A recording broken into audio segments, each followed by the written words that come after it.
Board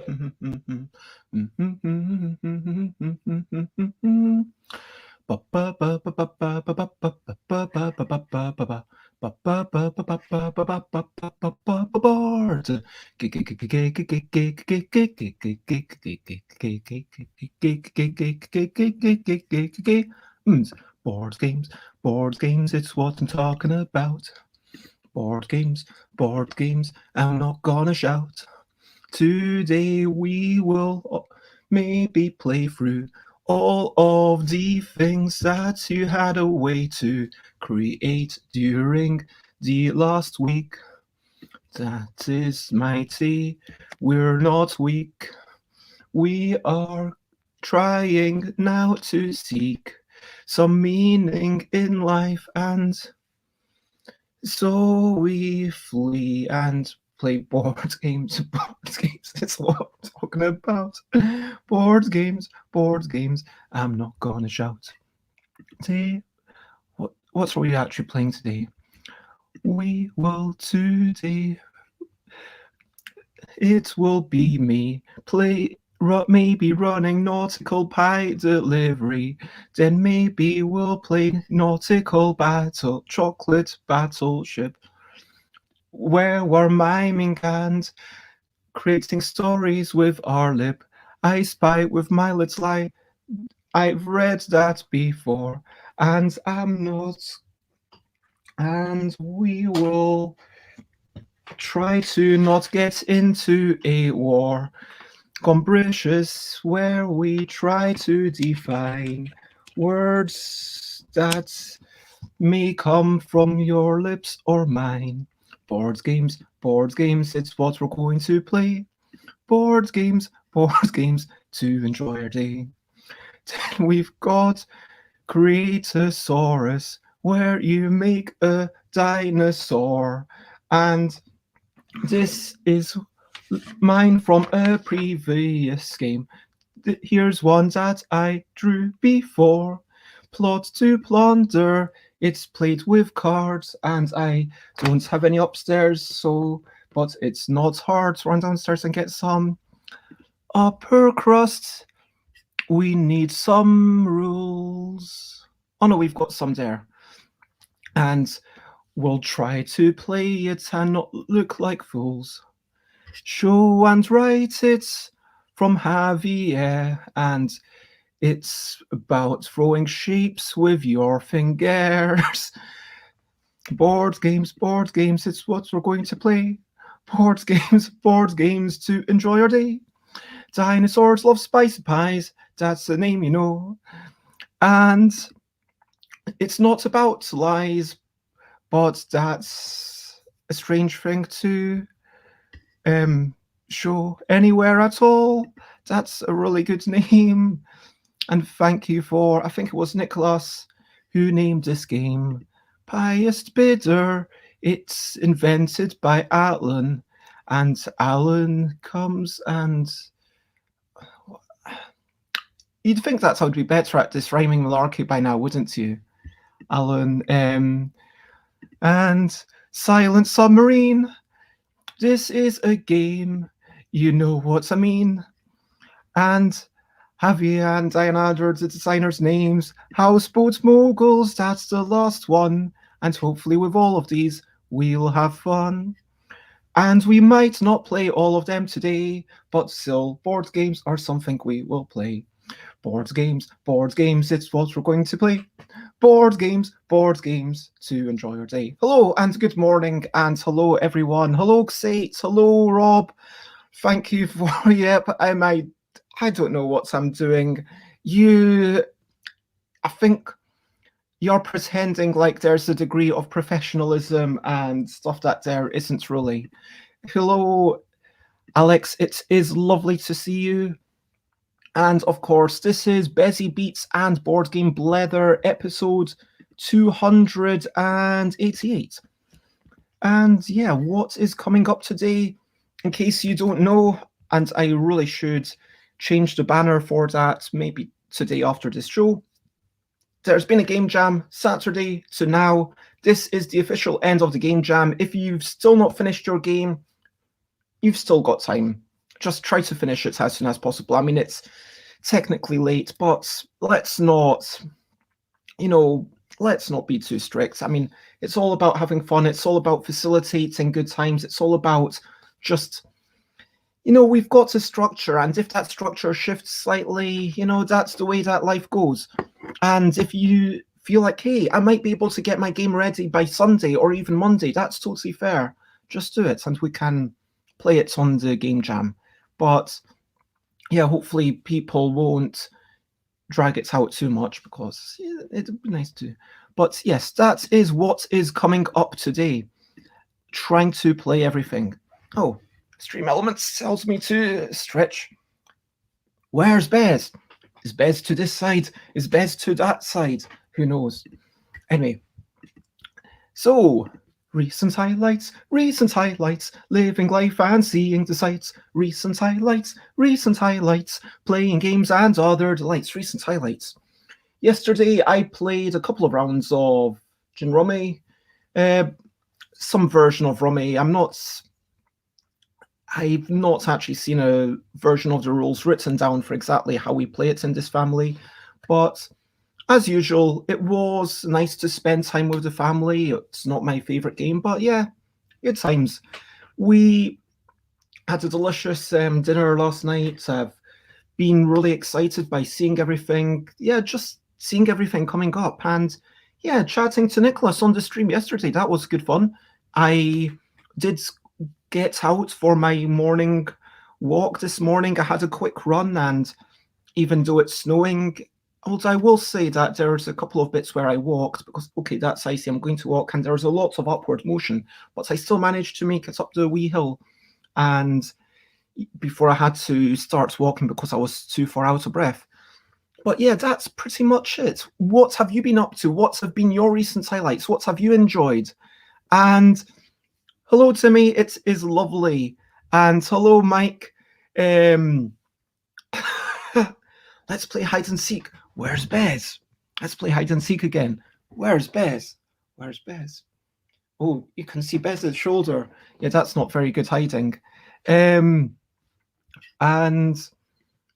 yeah, it's lovely to see you, Mike. It's lovely to see you, Timmy. I hope that you're having good times, and I hope that you've got something that you can, point to say, yeah, you know what? Life's not all bad. There's this little part that I really enjoyed, and I'm still going to say I'm really appreciative to how many people, Rob, Alex, and like everyone, and just puts into this thing. And yeah, just having you all here, it's just super lovely. Rob says, a highlight for later. Wait, am I not meant to read this out now? I'm going to break the rules. I'm going to read this out. Okay, so it's a highlight and a thing looking forward to. We found a small local business that cooks pies and delivers them to your door, still warm. We are due to have a steak and ale pie delivered this afternoon. Sounds very fancy. Nice. That is definitely a highlight. A highlight of discovery, and also a thing to look forward to. You know what? Let's talk about brilliant things, brilliant things. What's a little thing which is brilliant? You know what? I'm going off the rails today. I'm just going to shout out random things. Not shout out. I'm going to say out loud random things which are brilliant. Paper, pens, bottles, water, air, all the elements of the air, all the atoms, like fingers, my pinkies. I don't think I've gone through all the fingers before, but like this wee finger, this wee finger, this wee finger, this wee finger, and like eyes and eyebrows that stop the sweat coming in, forehead. I mean, what's the use of the forehead, actually? I'm not sure. Is the forehead brilliant? I mean, you know what? Yeah, it kind of allows you to do a wee bit of expression with your eyebrows, and it gives your eyebrows room to move. And it allows us to see what each other is thinking a wee bit, like our shoulders, our bodies, tables, chairs to sit on, plants, boxes. Oh my God, boxes, books. Oh, you know what? I did get this one book come through very recently, and I got number 4 because I saw it was like £4, and I was like, okay. And it was meant to be in, I think it said like very good quality, but I see that and I don't think that's very good quality. I don't know about you, but I don't know. It doesn't seem like very good quality. And then, yeah, someone, presumably named James Cook, has written the name James Cook in it. I do actually know James, like the James who's the comedian, and I might actually ask them, hey, was this possibly your book? Because that would be quite weird, wouldn't it? Not weird, I mean, not even much of a coincidence because we're both in the UK. Would just be like, oh, that's an interesting way that things panned out. Anyway, Rob says, yeah, it's totally fine to read out the highlights when I want. And pie deliveries are brilliant. Starship Traveller, yeah. So now I've got the first 4. I can't, yeah, and I was like, yeah, let's get it in. Just in case I want to, because I'm enjoying going through them and I feel like I would like to do them in numerical order. But yeah, get it in your pie hole. Pie deliveries. So, without further ado, if you want to ask any questionably quick questions, feel free to ask me. It is 10:12. I am in Glasgow. I can see snow on the tops of trees. There's a big fir tree. Whoa, that's actually got loads of leaves in it. Let me put some. Where's my glasses? No, it just looks like there's a lot of leaves on it, and wee bits of snow just on the tops. Not so much on the lower branches. Maybe all the roofs have melted now. The snow is definitely starting to melt. I don't know what the temperature is, but you know, this is not interesting information. It feels chilly. Running outside, my ears were cold. So in the absence of questionably quick questions, I'm just going to remind everyone you can comment, ask questions, thumb like, follow throughout this entire thing. I'm happy to keep the chat going, but when we are playing a game, of course, I'm not going to interrupt it just to discuss what my favorite sided die is. I don't know if I've ever answered that before, but yeah, so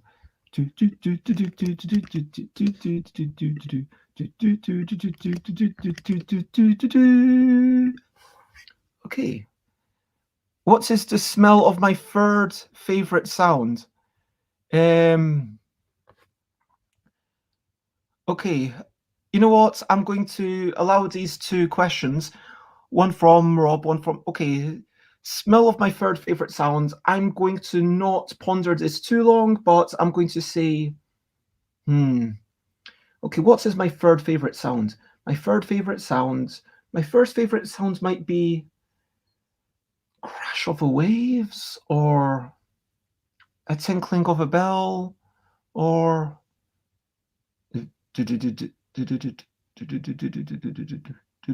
the start to Ravel's Bolero. That's a good sound. You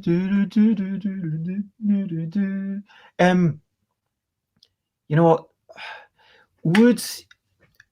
Does it have to be naturally occurring sounds? You know what? I'm just going to say the smell of it is going to be whatever the sound is. I'm just going to say a hot whisper because apparently that's the answer to everything. But in all seriousness, actually not in much more seriousness at all, I'm going to say pine. Crisp snow and pine. Okay. And the graffiti on the side of my wall, because this is my childhood bedroom, and that is stuff that I had done in the past. Yeah, that's meant to kind of be like Bez. So it's meant to show a B and then an E and then a Z. It doesn't quite work. But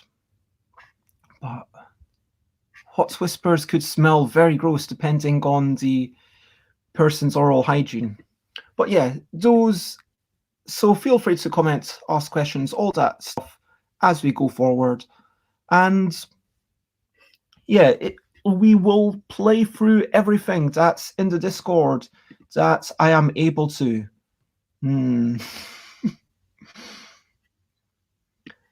So let's start off roughly in the order that we had.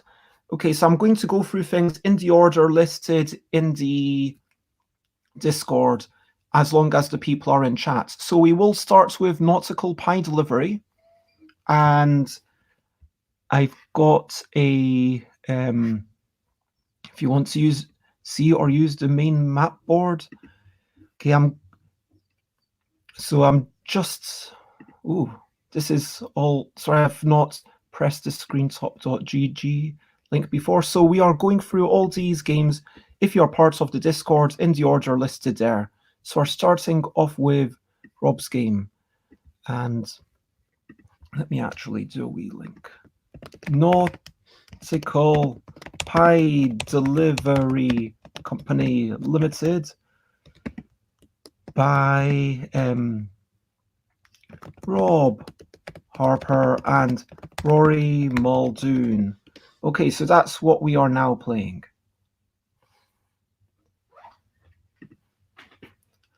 So, what is going on here?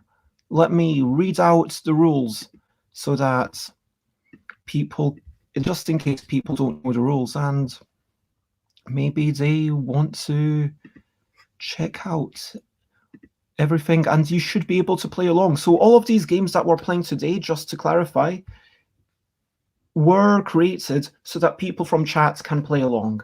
If people from chat can't play along, then there's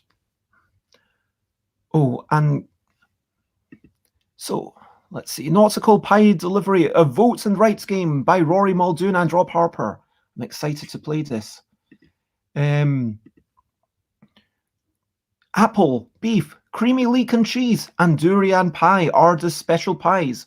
You can use A, B, C, and D if you want, but yeah, really remember that it's apple. I mean, this is definitely going to become meaningful. No, it's not at all.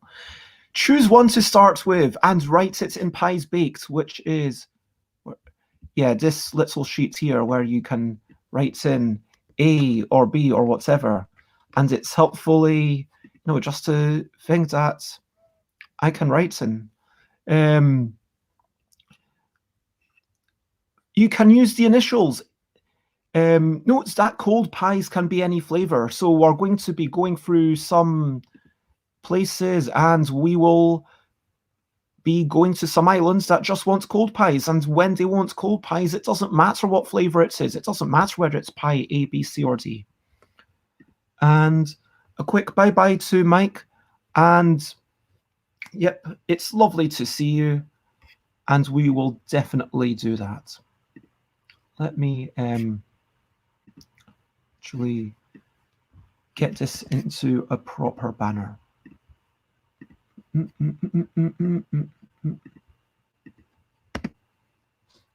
Sorry, currently, there we go. So the game starts with voting for direction. So you vote, do you go up or do you go down? Do you want to have the A or C's or the B's or D's? And then it goes C, D, B. Okay, I'm not seeing a clear pattern, but each time I guess it's going to be, okay, what do you want next? Sometimes there will be the choice that you only get to go for, wow, this is crazy. If you go up here, it's all about the B's, and then it's all about the C's. That's an interesting part. So you need to be looking a couple of islands ahead, potentially. Let me zoom out if I can. Hopefully that's still legible. Each round, sell pies. You earn dollars as per the Pirates of the Caribbean tab. So if you've got the primary pie of the island, so here, the primary pie is the A. They really want apple pies, and they would pay $3 for it. Or if you have some creamy leek and cheese, then they would pay $2, and so forth it goes. Pie age is how many turns since you made the pie. Cross off the pies you sell and write the earnings in the money earned box for the current round. You can sell one primary pie and one secondary pie, or any number of cold pies as per the location's requirements. Choose pies to bake. You may bake one pie. Write the pie you bake in the Pies Baked box, which is over here, if you remember. And finally, vote for the route to take. If there's no clear winner, the host flips the up-down coin to decide, and I will just roll a wee die, and high is go up high and low is go down low. That makes sense to me.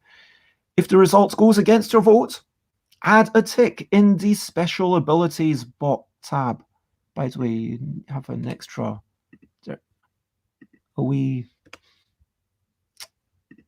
Okay, so special abilities. You could get sell pies as if you were at the other island. Add 1 to the age of some or all of the pies that you sell, so making them older. So if you've baked a pie too recently, you can make them a little bit older. Subtract 1, make them a little bit fresher if you want those fresh pies. Bake 2 additional pies. That seems super strong. You know, I'm just giving random commentary. I'll be going for that one, I reckon. Sell 1 pie to the island you have just come from. Oh, so selling 1 pie retroactively. If an ability has 2 ticks next to it, you may use that ability and cross it out when you do. Okay, and then we've got some more rules that are a bit better written. Should I read these out? Or welcome to Nautical Pie Delivery Company Limited. We provide the finest pies to island residents and offshore rig workers in our weekly delivery runs. Of course, we can't visit every island every time, but maybe we'll reach you next week. Our pies are baked by a horde of semi-independent and fiercely competitive bakers who are all brilliant, even if they don't always coordinate their efforts. And the delivery boat is captained by an expert mariner with a deep belief in the power of democracy. You are one of the bakers on this week's trip and must choose what pies to bake, which to sell at each island, and vote for the course of the captain to set when the boat reaches its final destination. Whoever has earned the most money will be the winner. And yeah, so make sure you've got the play sheet, which I think you are able to get it in the Discord. Make sure you've got a pen or pencil. I'll be the host. I'll be in control of the central board, tallying votes and moving the votes as appropriate. And unless Rob, Rob, if you want to jump on, that would be super cool. With all of these things, if anyone wants to jump on, you're not just permitted, but very much encouraged. And is there a wee, how do I press? Bears. Oh, fancy. Oh my gosh. I can move it around. Amazing. Okay, I'll be moving that around. I'm easily amazed. Okay. Yep, so you've got to write in the pie, which you've already baked, and I'll be using a sheet of paper so that I don't mess up the bits that everyone else sees. Where's my... I'll not be using my bold red pen, thank you very much. That's a special pen.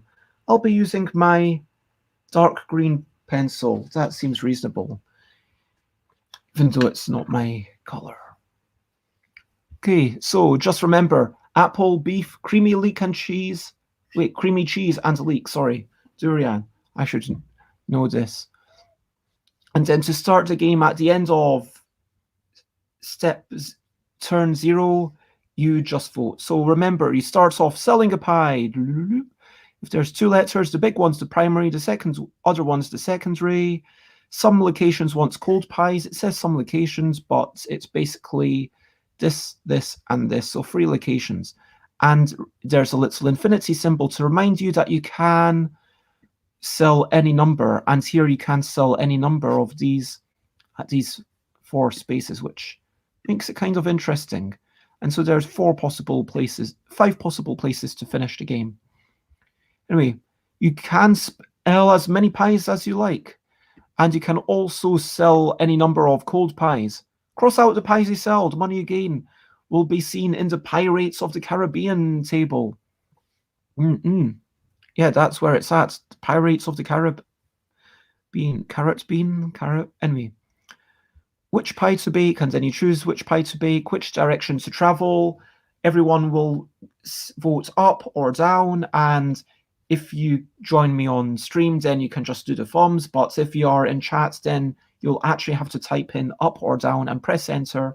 We'll try and do that approximately the same time. I don't think it matters too much. I'll count the votes.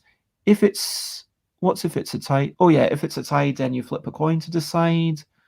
Or the host otherwise cannot determine the result. I assume this means just if the host is a bit incompetent or forgets what other people voted for, or if there's some sort of weird argument. But yep, that is it. And special abilities, you can only use each special ability once per game, and it's all about the pies. So it's really all about this pie chart. Remember, the Pirates of the Caribbean. Okay. Nice. Is Rob coming on screen? You see, Rob, we've got excitement. People want you to come on screen. Rob, you can totally come on screen for more than 20 minutes. Oh my gosh, this is a running gag because one time I was at someone's place and there was like, yeah, people are crying out for you, Rob. Rob, we want Rob. We want Rob. But yeah, seriously, Rob, if there's a reason why, that's totally fair if you don't want to come on. 22 minutes of Rob. Not, yeah, just, you don't want to go crazy. Brilliant. I'll just send a link to, you know what, anyone who I know can join me today, just to, if you want. And I'm going to maybe, let's see, which do I pop this? And I'm going to take this out. And yeah, there we go. Pop that out. So everyone's looking at this screen, and I will just keep track of my own. Oh, I could do it on lined paper. That would be more sensible, wouldn't it? Okay. Nautical Pie Delivery Company Limited, NPDCL. That's what I'm calling this game. Okay, round. It's got 11 rounds. 1, 2, 3, 4, 5, 6, 7, 8, 9, 10, 11. And in the pies sold, you add up the money. Baked. Wait a minute. Why do you need the pies sold? That's the one question that I have. Why do you need the pies sold column? It feels like I just need what I've got and the money.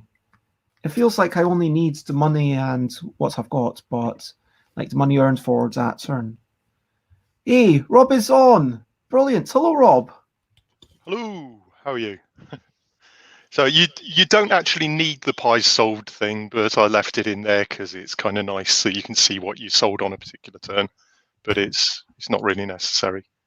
That makes sense. And the total is similarly kind of unnecessary, but just allows you to keep running total in case people want to compare. Yeah, you could just tot up money earned at the end of the game. That's fine. Are we going to bother asking people how much money do you have in the middle? Because if not, then I might just put the money and the pies that I've got. Doesn't really matter. I mean, it's your game. How do you want it to be played? Shall we just play it fast and loose? Play it fast and loose, and if people can shout out when they're disappointed with things, and see how it goes. Okay, so I hope that everyone who wants to play it, so of course there's myself and Rob, and let us know if you're playing. Hopefully someone from chat. Oh, Sate is disappointed. Sate's disappointed. Oh. Why are you disappointed? Oh, okay. I mean, yeah, that's fair. My eyes, there's a burning.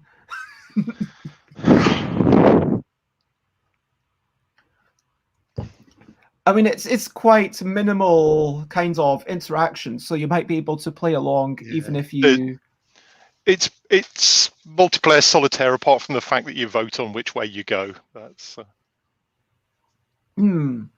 Okay, so let's try and see how this goes. I've got turn 0. What am I baking? Okay, and it's all. I need that Pirates of the Caribbean up for my reference, and so it's generally you want something on the second turn. So Yeah, I mean they don't like their pies too hot. I mean, could they not just wait? What are these oil rig people all about? Who knows? They're weirdos. I mean, it feels like maybe that's how long. Yeah, maybe it's that. And you must be moving really fast. I mean, these places must be really close to one another for it to be getting cooled that slowly. Do you know what I mean? I know, right? But anyway, so we found the thematic problems with this game already. Oh yeah, go back to the drawing board. This is I think terrible. we should trash the lot. Yeah, this is terrible. It's against health and safety to serve hot pies. Yeah, that's okay. What it is that all these pies are baked in special metal tins, and so you've got to kind of let the metal tins cool. Did actually have this discussion about health risks of pies being too hot in an oil rig with Rory last night, or whenever it was. We did actually have this discussion, but okay, I'm going for this pie. I'm not telling you which one. I'm going to go for I'm going for that one, and I've decided. I've chosen a pie. I've chosen how I'm voting. Have you chosen a pie and a vote? I am going to. I've chosen a pie, and yes, I am going to vote. I know which way I want to go. So, okay. Is anyone in the stream? In the comments? If anyone in the stream wants to vote, then just type and. I put out. Oh, hello, Rory. It's Rory. Can't join in. So, Rory, you're just in time to join in this game. So we are playing your game, and what is this game? It looks really good. It's almost like the graphic design of it is superb. And yeah, so remember, all you need to have decided is A, B, C, or D. Which pie are you baking, and which direction do you want to go in? So, Rory, are you all set? I mean, honestly, say it's all you need just to do is this.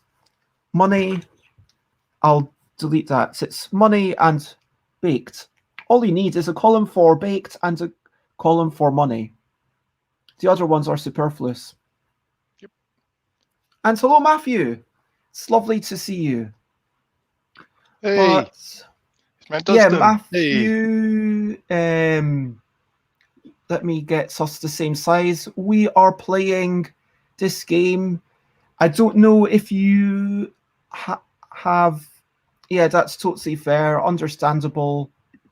Lots of hugs if you don't want to play, but hopefully we can get Rory in so there will be 3 of us and avoid too many ties. So, is there anyone that we are waiting for? Is Rory playing? You totally fed my addiction to puzzle games. I am on my 25th since your stream last night. Okay, so cool. I wonder, let us know. I wasn't on Matthew's stream. What puzzle game is that? So, Rory, are you ready to vote? Type it in. Are you ready, Rob? 3, 2, 1, vote. You want to go up? I want to go down. And come on, Rory. Waiting for Rory. Up.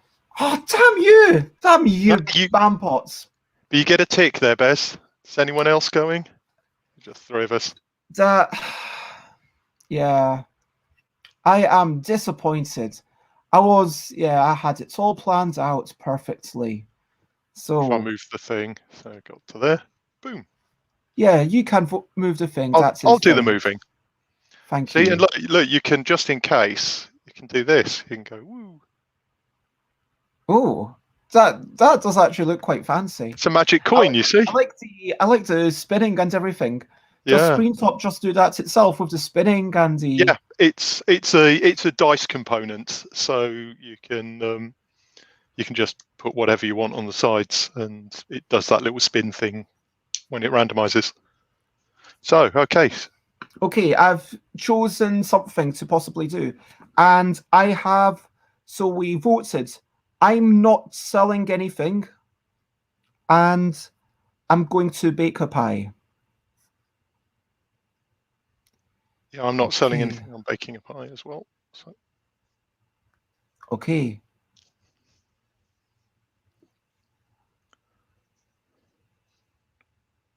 You know what?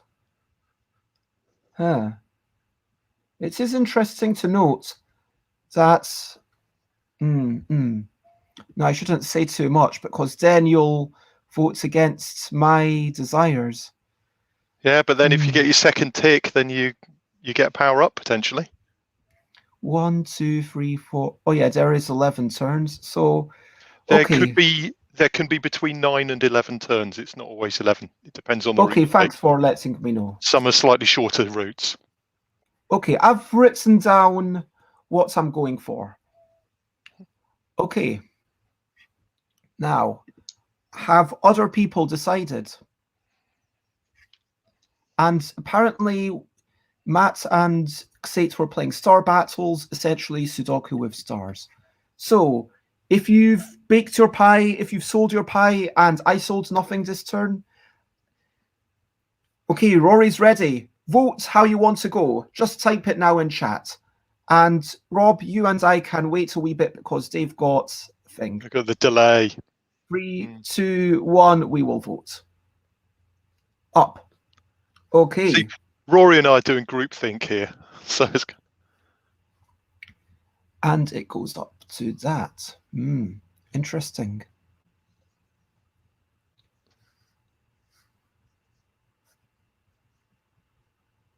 Okay. So you can sell a pie, bake a pie. I'm selling nothing. I'm baking a pie. I am selling a pie. Out of curiosity, with this one, with the CC, why bother having the secondary listed? Because you can sell one primary and one secondary, so... Oh, okay. So only up to one of each. Okay, cool. Yeah, so you can sell 2 Cs, but the second one's not worth as much. Got it. Okay, I've baked my pie, and now I am ready to vote. Oh wait, no. I'm going to use my special ability. I'm going to bake 3 pies. Hey. I might as well bake that one, and maybe also that one. Let's see, 1, 2. Okay, yes, I will bake. I'm baking 3 pies, covering all my pie abilities. Pie landing ahead. Okay, ready to vote, Rory? 3. Rory, vote in the chat. 3, 2, 1, us. You and I voted for up. Suck that, Rory. Okay. So we'll go to the BB. Ooh. I am selling something. I am also selling something there. Yeah. Not saying which one I'm selling, but you might be able to guess. Do you want me to say? Or we said we're just playing it fast and loose, and I say whatever. Fast-ish and loose-ish. Okay. Baking a pie. What pie do I bake? Oof. I know what I'm up to. I'm going with this one. Okay, are you ready to vote? I'm ready. Okay. Rory says, let's keep it secret. More fun. Okay, let's do that. Okay. Everyone vote. 3, 2, 1, vote. Up, up, down. Damn. Rory's getting the power up, though. For the... Yeah, I was genuinely hoping to get a tick. So you vote against your own interests. I didn't care too much, to be honest, but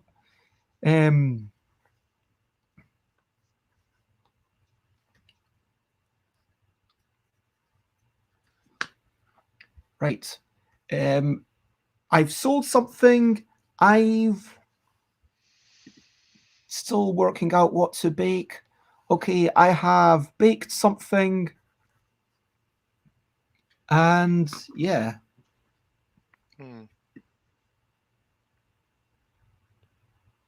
So this is turn 4. We're about to do 5. Yep. Okay, I've chosen. Okay. Rory, type up in chat. Us two, 3, 2, 1. Everyone wants it to go down. Okay. So we're on the AC. We are indeed. And I am selling something. I am baking something. And I know which direction I want to go in.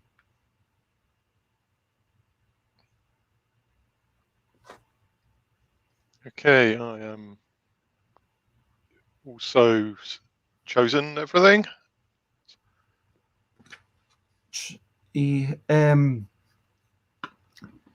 Okay. Last minute change of pie before we'd gone for it. So 3, 2, 1. West. Never. You can't shoot. Oh, wait. So Rory went up, right? Cool. We all went up. No, I went down. Except for... So I get the tick. You get a tick, damn you. Oh, you've moved it, thank you. We are on a BC. I am selling something. I am baking something.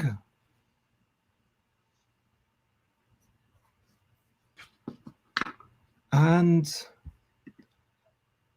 there's no going west. It's all eastwards in this game.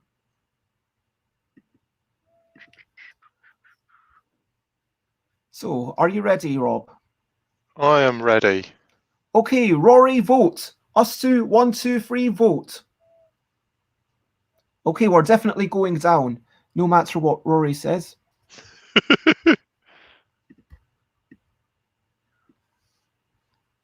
Everyone wants it down, apparently. Yeah. The ship goes down, and... Oh, no! Ship's going down. Didn't even realize that. Double meaning. Okay, so there's only 1, 2, 1, 2. Yeah, there's only 2 turns left, no matter what. Yep. Okay. It's just which 2 turns? Yes. Okay, I have sold my pie, baked my pie. I'm ready to vote. I have a vote. Have you got to vote, Rob? I have a vote. Okay, Rory, type it up in chat. Rob and I, 3, 2, 1, vote. Boom. Down it is. Going down. Down. Down. Okay, forget that. I'm selling. And I am checking the Pirates of the Caribbean, because you can sell infinite in the last turn, which definitely is an advantage. I mean, So there's only one turn left. Are we going for the cold pies or are we going for the infinite bees? The land of infinite bees, where they swarm at you, or cold pies? But B is beef? What was It's it? beef. Okay, yeah, that makes sense. So we've got Okay. 2 fruity ones and 2 savoury ones here, so we are... Yeah, I like that. Good. Okay. Rob, are you ready to vote? I'm ready to vote. 1 vote. Oh, no! Going up. Okay, I was banking on those... I was banking on the cold pies. I had all my cold pies from the start of the game. I was really hoping that someone else would, but instead I only get 8 on my final turn with the 2 Bs. Because That's the thing, 1, 2 2, Bs or 3, not 2 4, Bs? 5, 6. Yeah, 3 of my pies got wasted. Oh no! 3 of my pies were just never sold. I left them. I thought we'd get to a cold pie sometime. Yeah, we all wanted hot pies. So that's 1, that. 2, 3. And my final score, I've counted it up. My final score is 38. Ooh, I got 40. Darn. I did almost all the way. I was able to sell the primary one for the 5 points. What went wrong, Rory?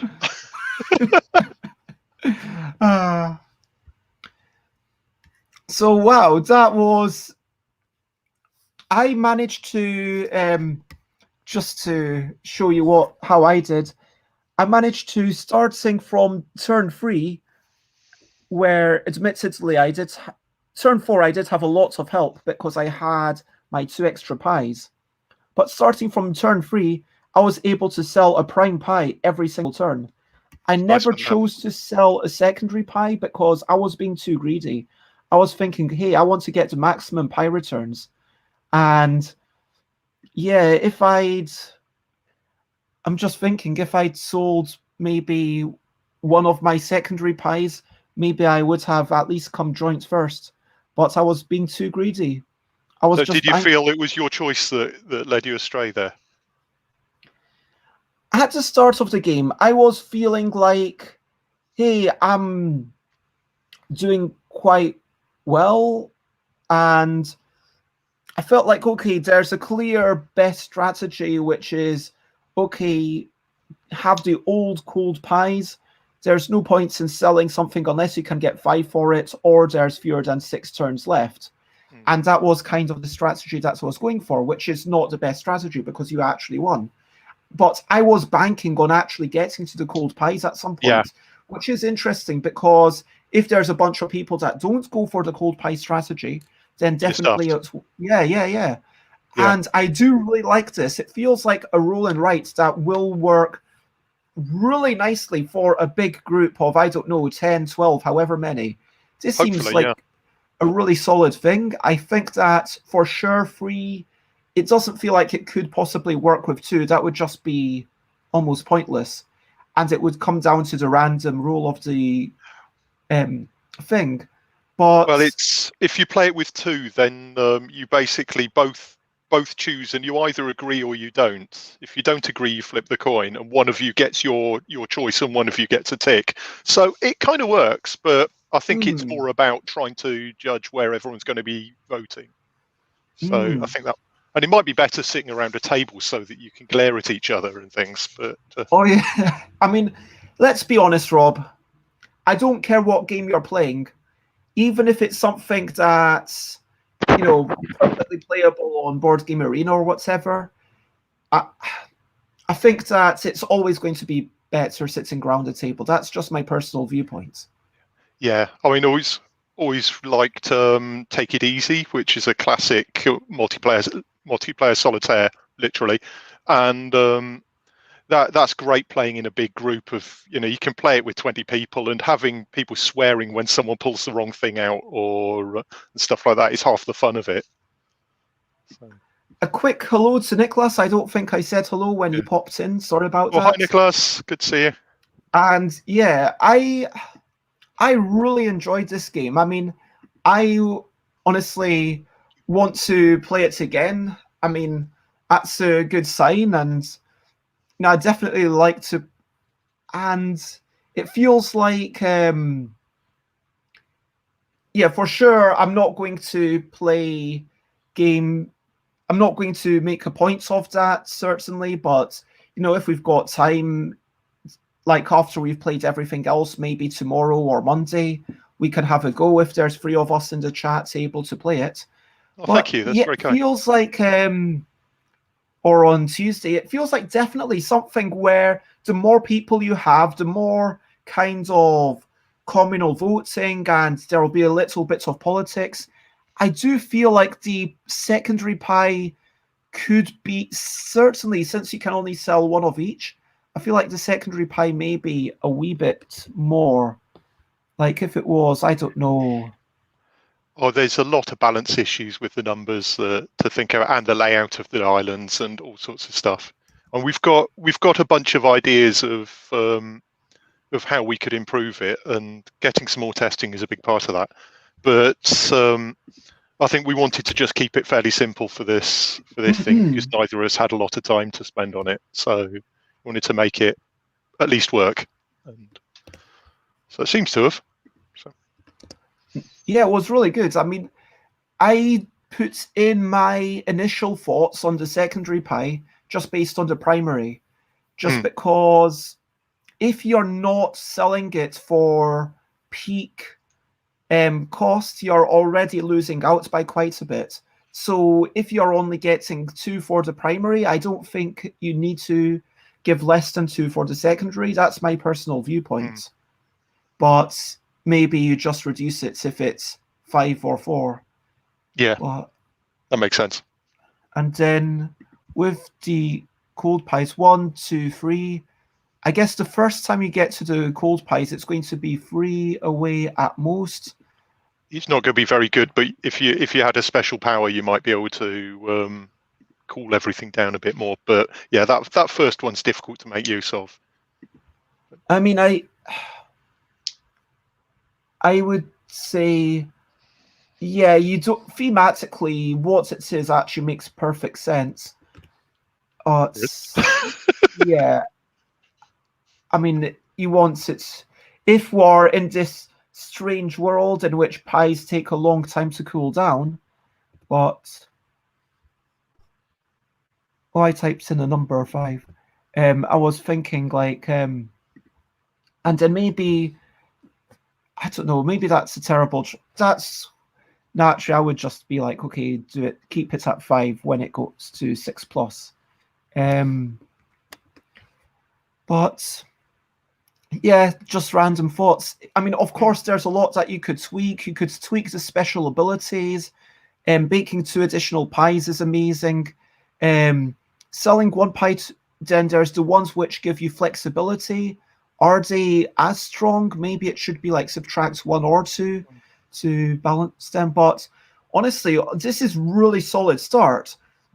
Like, I would very much encourage you to kind of do this more. And yeah, if you want to come on to one of the future Tip Top Tabletop Tuesdays that I keep running, yeah, this is a game that's, as long as we've got 3 people, anyone from chats can jump in. And yeah, it plays very well. This is really nice stuff. Thank you very much. So who's next? And Be Up For Losing Again says, Roll the Bones. Have you ever baked a pie when you're really hungry? They take wait, sorry, I said it wrong. That's ages to cool down. Okay, so yeah, so Chocolate Battleship, I'm going to chuck that to the end because Alan isn't around. And I will actually delete the claim this channels which have not been claimed, because it's too late to claim a channel, but if you're already started, I'll let you finish. Next one, Ice Pie with My Little Eye. Well, I'll bug out then. Bye. This is the bye-bye, Rob. Unless you want to say any quick things for like 5 minutes, talk about how you feel like you got on. Are you happy with what you did? Like, feel free to. Yeah, it was really enjoyed it actually. I mean, it was nice to have an opportunity to work with Rory on something, because we sort of mentioned possibly teaming up on something for a while, and so this was a nice opportunity, and seemed to work quite well, because both of us were just wanting something that we could tinker along with sort of over the week in odd moments. And that worked well. So yeah, we enjoyed it. So didn't pay as much attention to other people's stuff as I'd have liked to, but have watched a couple of the streams and looked through some of the posts from other people. So looking forward to playing a couple more of them today. So hopefully I'll be able to be around to play some of them. Yeah, and it was really nice. And Rory says that Rory has quiche in the fridge. That we'll have to do for now. Still waiting for our pie delivery, which should be soon, but maybe an hour or two. What time? I think it's sometime between 12 and 2, it said. So I think we're probably going to eat it this evening, actually. But I mean, Saints asks who has the best pie recipe: no pork, ale, or kidneys. I mean, if you're not having those three things, is it even British anymore? I don't know. This whole creamy leek and cheese thing is a good one. I mean, I'll go with Chris on this, assuming that it's one of their favourites. But Rob, I mean, honestly, if you want to stay in, it's up to you. I've got pie to eat, or I will have. Okay, I will let you skedaddle. And so, but thank you. A quick hello to Jess. It's lovely to see you in the chat. Oh, hi, Jess. And it is bye, bye, bye, bye, bye, bye, just to Rob. Bye, bye, bye, bye, bye. Rob won't bake pie on a hob. Rob has pie coming already prepared. Rob has found a new pie delivery, and Rob dared to choose the pie. On a hob. There's not. Yeah, I mean, of course you wouldn't put your pie on a hob. I agree. Yeah. Right, have a good rest of the day. I'll be in chat most of it. So okay, bye for now. Okay, and we've got people saying Saints eats meat, but just not the intestinal tract. Stilton and leek is a good pie. Yep, definitely. That's good stuff. And chicken and tarragon, that's a good pie. Oh, sorry. Chicken and tarragon, that's a good pie. And yeah, not just Google it. But yeah, if anyone, I don't have any pie actually tried and tested pie recipes, but if anyone has them, then please share in chat. So yeah, and if you want to try the game that we just played, then join us. Yeah, maybe we'll say, yeah, Tuesday we'll play it, as long as we get 3 people who are up for playing it. So let's look now at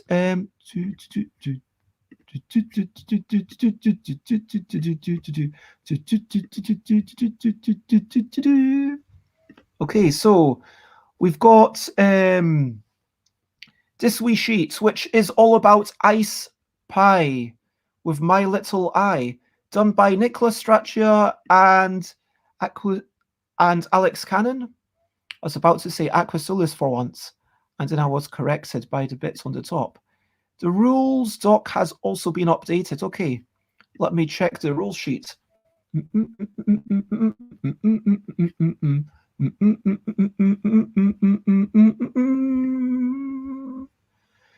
Okay, spot the best opportunities to make and sell wondrous ice creams. Not just normal ice creams, but wondrous ice creams to the various customers that frequent your ice cream parlor. You'll be trying to get ingredients to serve your ice creams and to get customers to visit your parlor. So yeah, there will be a little round marker, and I will be indicating, where's my picture? The round marker, oh darn. Is this the, okay, this is the round marker. and it's going to be moving round. And it shows which special type of ice cream is going to get free money extra. What else is going on? Let's have a look. Time of day marks on the clock. Each player, you'll need to print out this sheet or put it up. It is available in the Discord, and if you look at the latest image in the Discord, you can download it and maybe make some marks in an image manipulation program like I'm going to be doing. I will have 3 dice. Where's my wee dice? Okay, I will choose a white die, a pink die, and a blue die, like kind of Neapolitan. And I will tell you the numbers. Place the clock marker at the top of the clock. Done. Each round, remember, we are doing what it shows up here. So we are moving the clock, rolling 3 dice, 2 dice for your scoops, 1 die for your customers, and then potentially get some money and see what happens. First thing you can do, how you split your ingredients. 2 of them are used to gather ingredients, either 1 die or potentially 2 dice together to get one of these basic ingredients, or you can put 2 of them together to get one of the special ingredients, a 1 wild, which means it can be anything you want later in the game. I guess I'll mark that with a W on my own sheet, or get 2 long spoons. And long spoons allow you to add 1 or subtract 1 from something. Now, for example, if you had a 5, 4, and a 1, and you selected a 5 and a 4, you could have a banana. Oh, all of that's been changed. You could have a vanilla and a strawberry. Alternatively, you could have a 9, which is a pineapple. Oh, you've no longer... Oh, the misspelt pineapples here. So yeah, there's still the vague allusion to pie, with apple pie and pineapple flavors. Worth noting that there are only 6 possible recipes, which are D6, and then you'll notice that they've been moved over down here. So each of the customers wants 1 of 2 possible recipes. When you prepared the orders, the ingredients you gathered get added to these bowls. So you write the initial here, like that, for example. And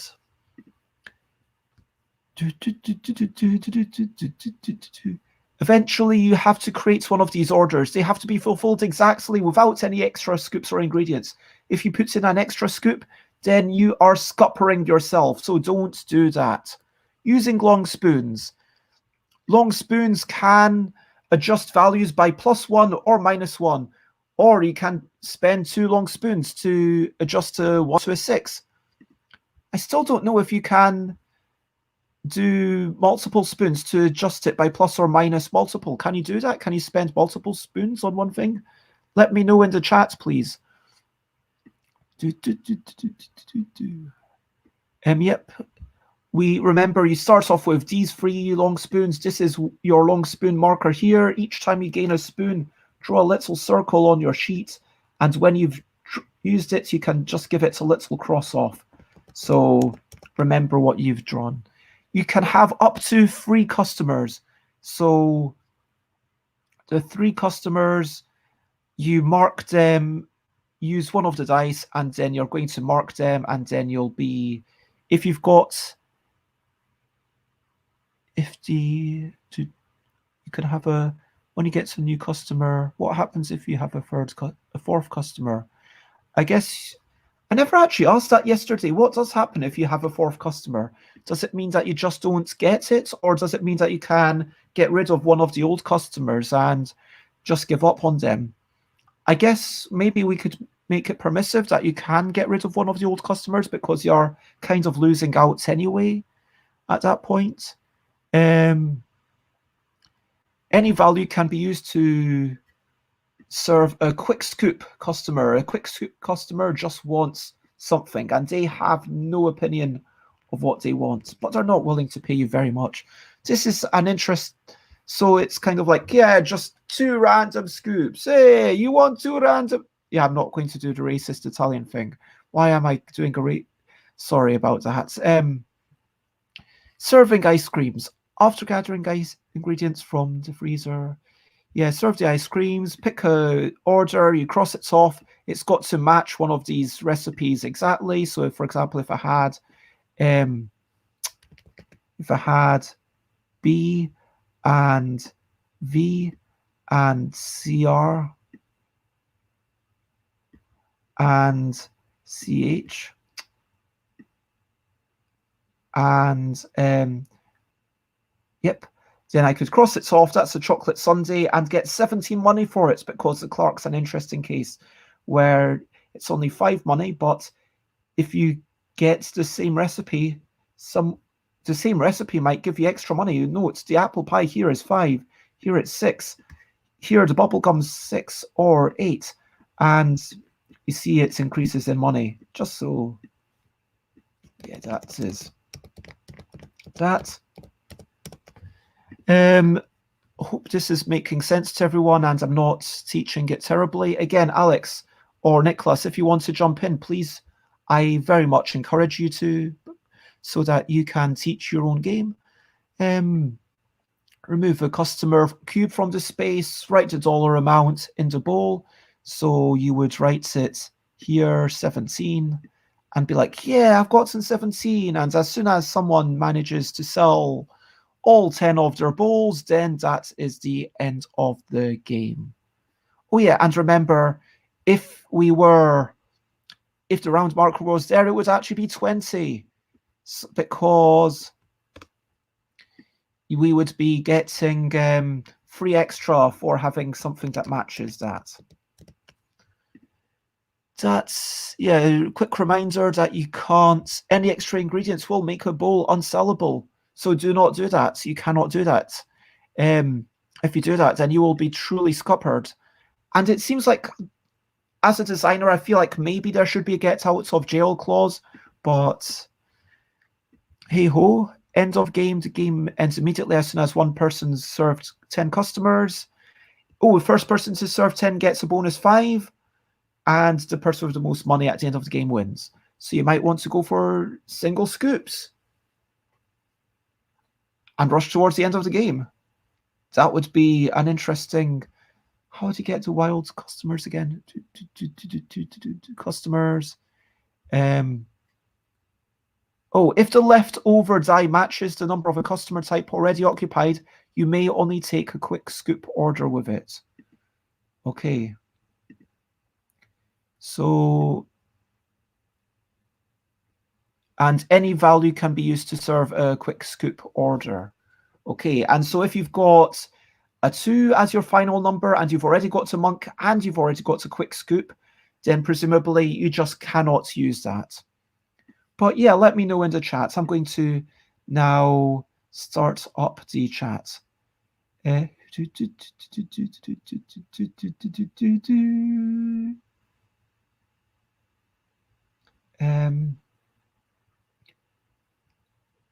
Maybe put the document on the screen. Sorry about that.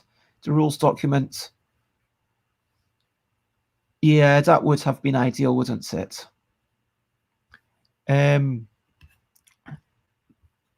Did you add oh yeah, you did add pictures.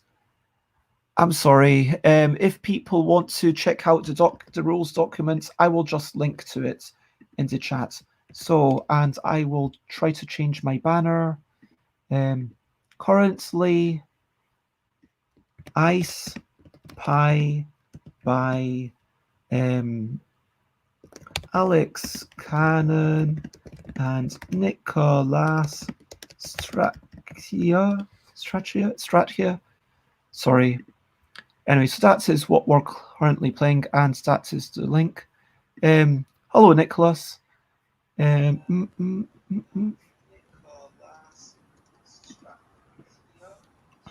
Oh, can you put in headphones if you aren't already? So, yes, apparently you can get rid of one of your old customers. So there you go.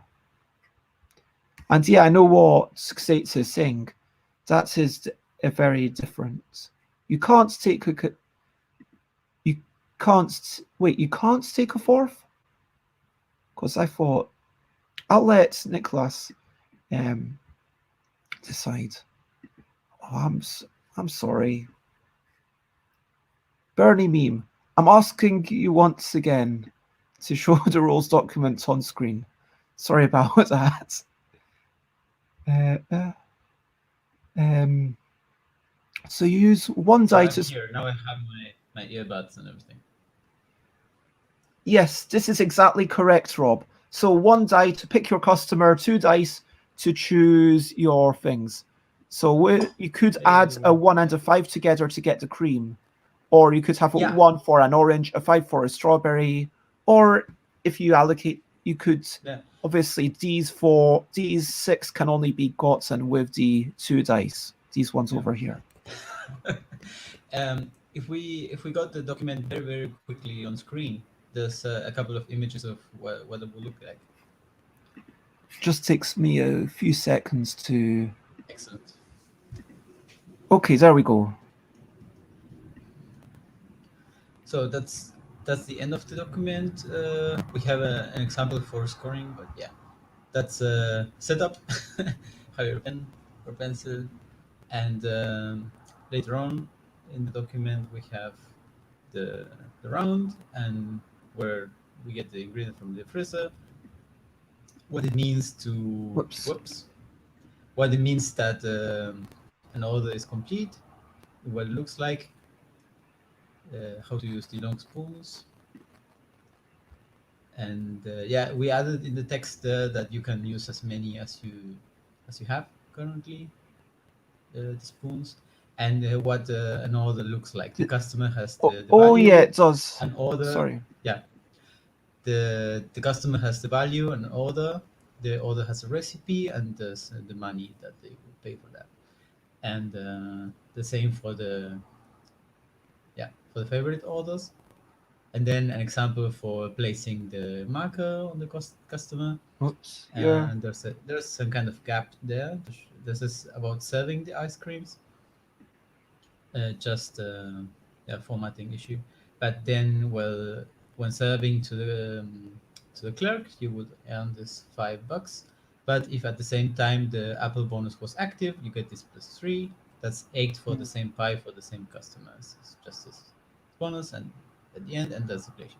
So, and if someone wants to print this out, then just print out the final page, or you can do what I did and find the image on Discord. Yeah, and it should also work when printed black and white. I think most of the letters should be visible. That was at least the idea. So excellent. We have everything. We have seen everything. It was worth it. Excellent. Ice cream. Okay. That is my thing. Should I keep this secret, or should I guess normally you'd keep this secret is the intention, but I keep it public. What would you keep secret? What you are the player sheet. Oh yes. I mean, that's the small sacrifice the host makes so that people can follow along. So you can use one die to start an order and 2 dice to start scoops orders you have on the go. Yes, at any time you can start a new bowl, a new order prospectively to satisfy a customer's need. And you can start the bowls before you have the customer that needs it. Yes, you can start the bowls at the beginning. You will want to try to get something. You know, the single die is used to gain customers, but you can start any number of bowls precisely. Yes.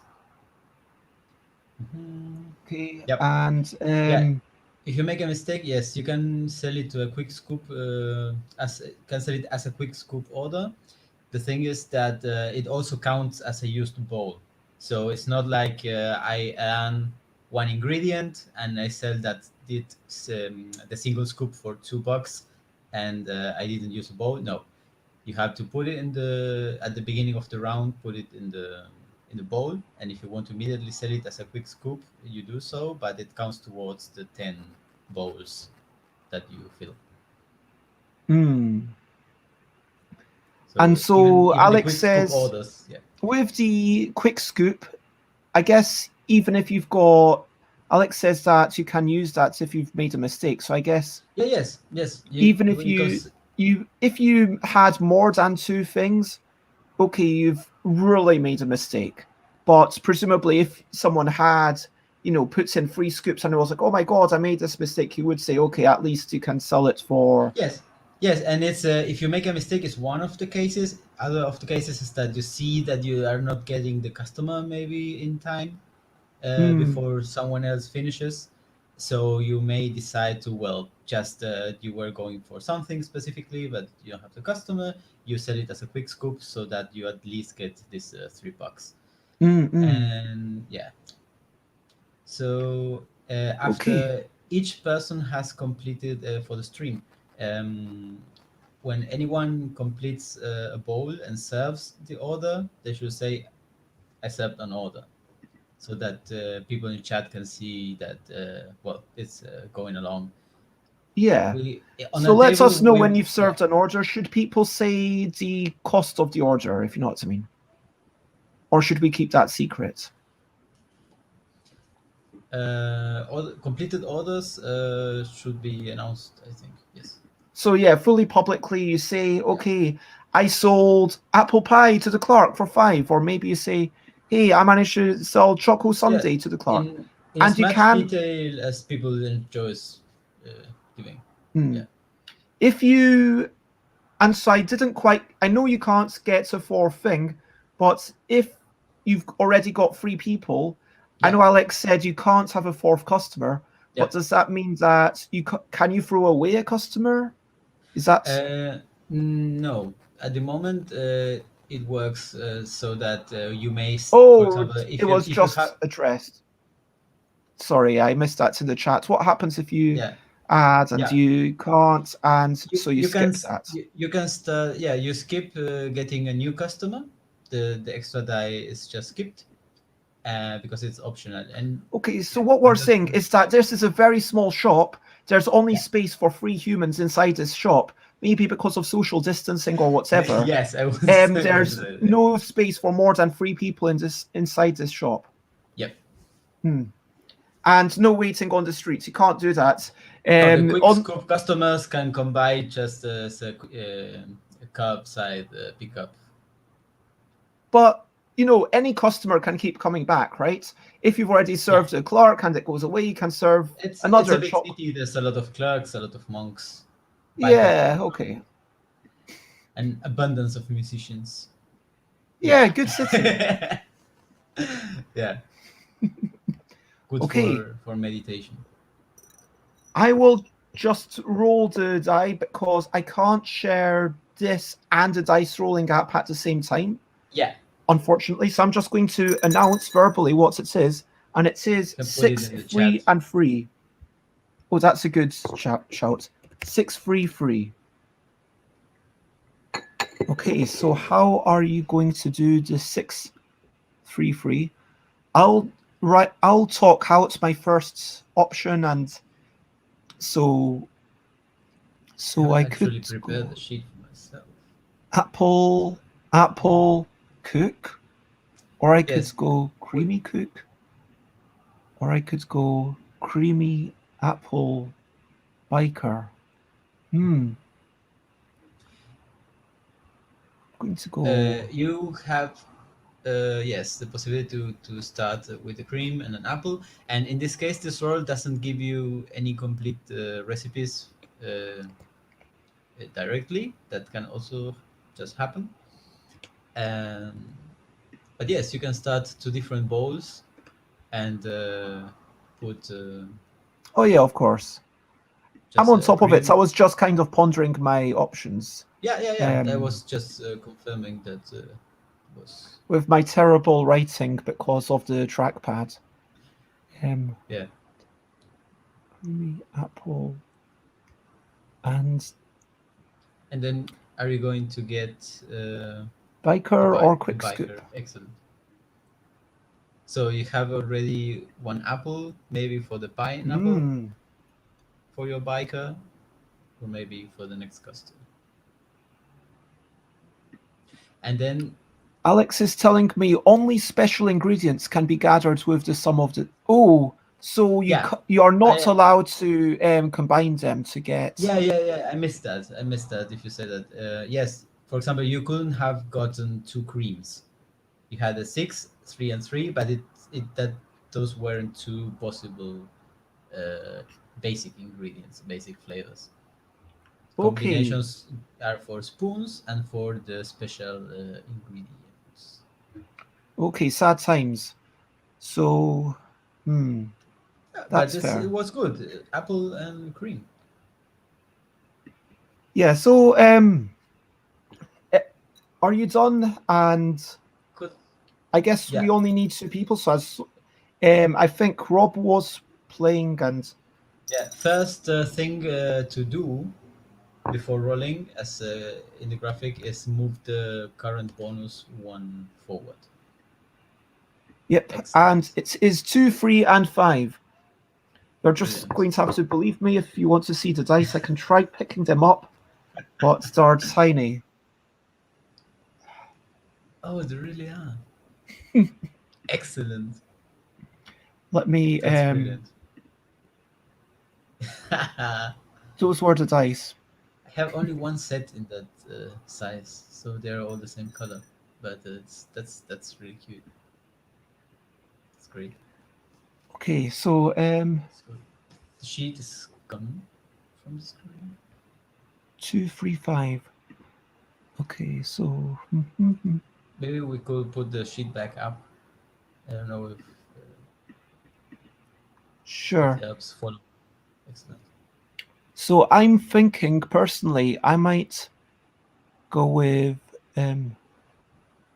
I can't get. So I need to remember. Okay, so there's quite a bit to remember. I need a 9 here. You have 3 spoons. So, for example, you have of course. 8 plus 1 spoon will give you the pineapple that you need to satisfy your biker, for example. So that would be an interesting move. And vanilla is quite nice. We're in the apple bonus round. So if you spend that spoon to serve the biker with the pineapple, you get the +3. That's very true. I am going to slightly reluctantly take that option. I'd rather. Just highlighting the possibilities. I think that is definitely a good choice. 3 and 5. I will try and work out my own things in future, but that's one of them done. Yeah, sorry, this just for this introductory round. No, sorry, I like the spoons and etc. But yes, and that is that, and I have you, and the 2 would be a monk, and unless I want to turn it into a clerk, which. I mean, 17 is a really big thing if I manage to go for it. So you know what? I'm going to put my marker onto the clerk and use another spoon. And yep, with that, I have sold it.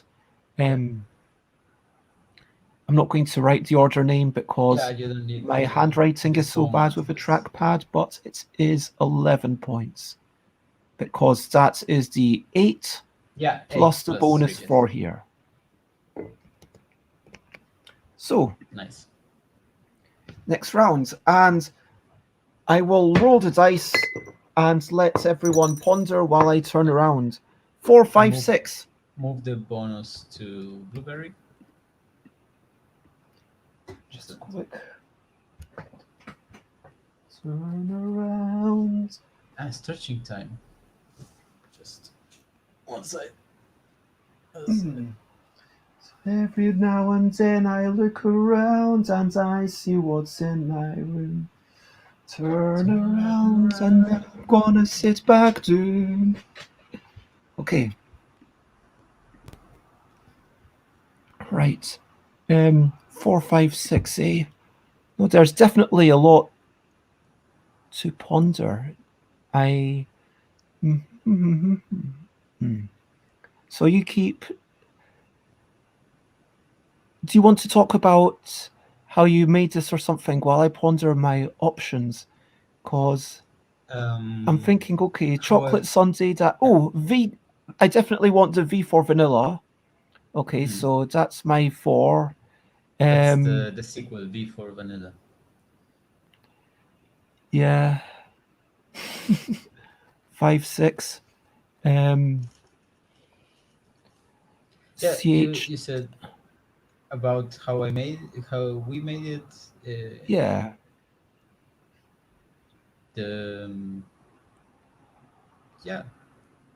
How to approach the question. We made it through calls, discussing while we were collaborating on the same document, and then going back uploading the images to a Google Doc, and then going back and forth testing and modifying the image, and then with which we had done, I will go back to the files that I had on my computer and make a new image, and then upload it again for the next session. And we did this over 2 sessions, I think, with each of us doing a bit of work on the Google Drawing. Yes, Rob's suggestion was fantastic. Yeah, And- self pineapple to the biker. Nice work, Rob. Brilliant. That was what side is last turn. I guess Rob didn't use the long spoons. Mhm. Yeah. But so I have made my choices, as you can see. I'm going to roll these dice again. It is 5, 5, 2.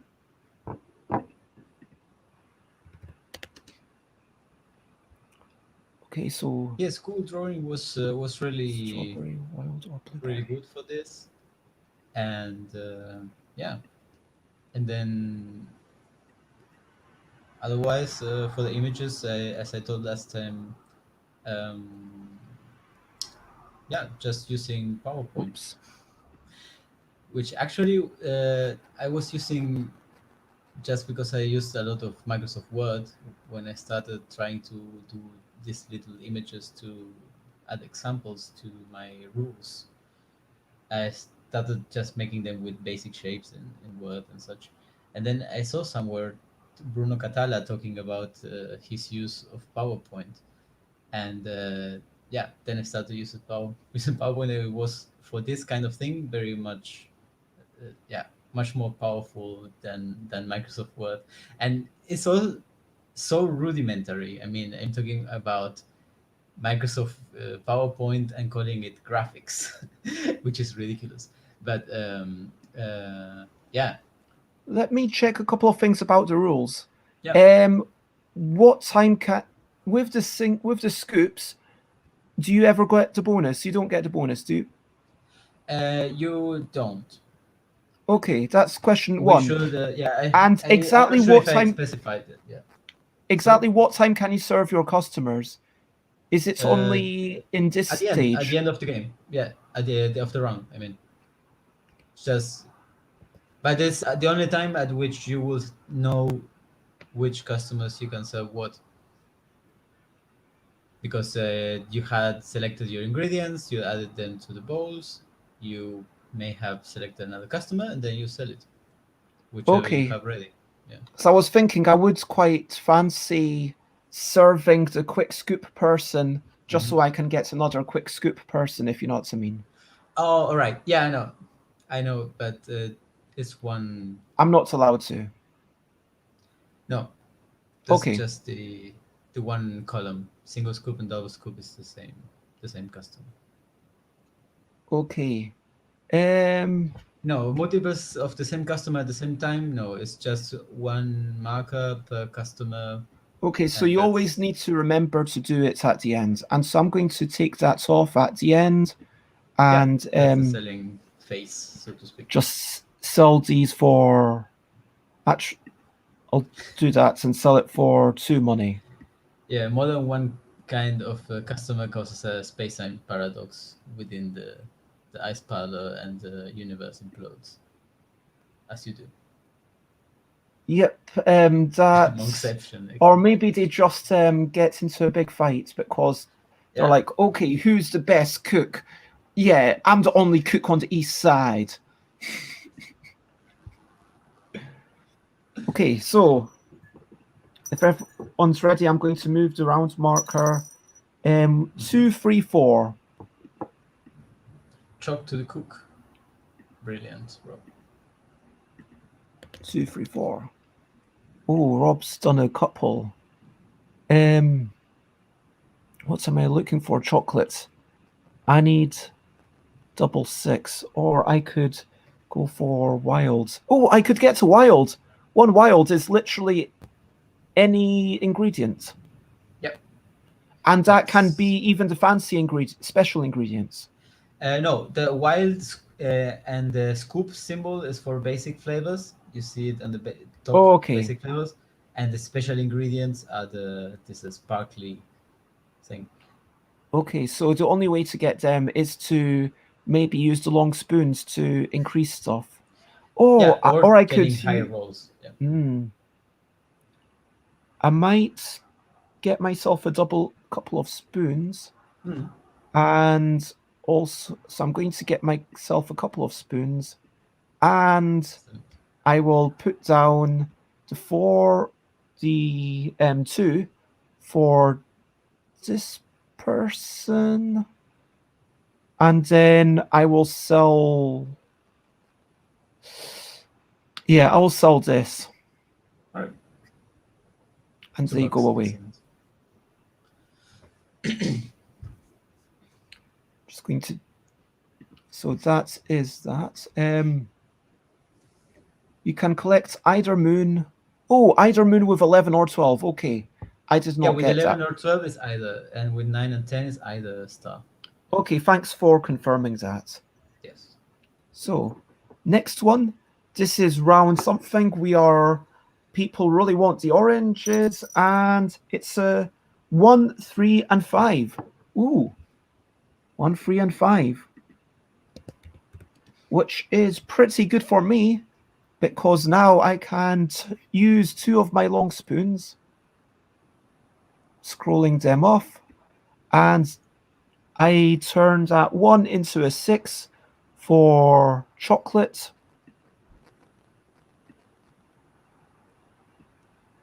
I won't sell it just now. I might as well wait until next turn to get the bonus 3. Excellent. But with the 3, I will go for the quick scoop again.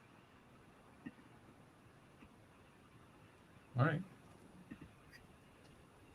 Okay. Next turn. You can, but now you have committed, so to speak, to selling a single scoop in a bowl you haven't filled yet. Yeah. You could skip also the selecting the customer and start an order that will give you more money later. Nah, I want to rush the end of the game. Oh. 3, 5, and 6.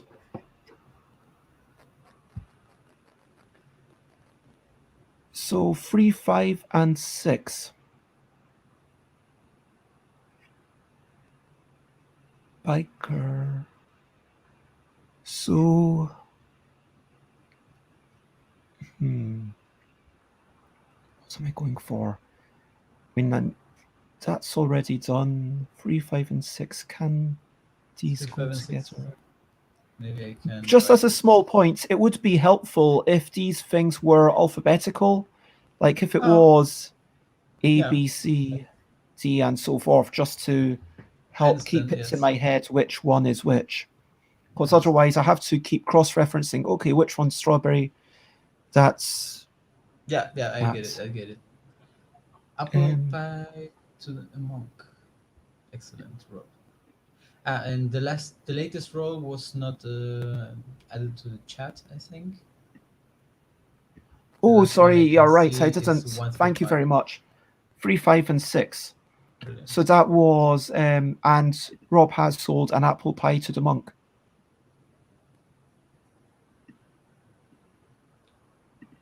In color order. It could be, I mean, it I'm depends trying to how you're understand what representing that these. means. If you're representing them with letters, then Yeah, the letters are added to make it easier to use. oh yeah, for Because sure. Instead of drawing an apple or making a green apple or a green dot, just the A. But yes, Green. yes. So I've gone with the biker for the 3, the 5 for the strawberry, and 6 for the cream. And I am going to sell a cream for 2. Cream for 2. And I will sell this one for 20. yeah.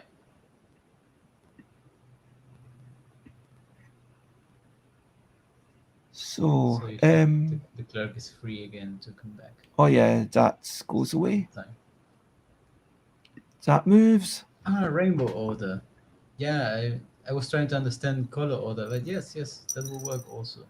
5, 1, and 6. That's almost exactly the same. In numerical order, it's 1, 5, and 6. Okay, so let's see. So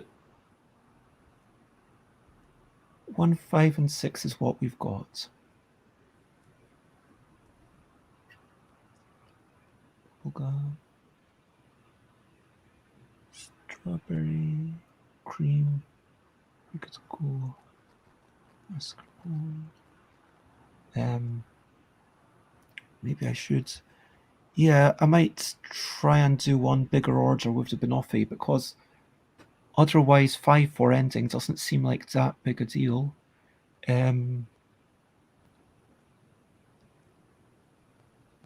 So that's my 5 and my 6. And for my 1, that is orange. Okay. So, next round, I will roll the die. 3, 4, 5.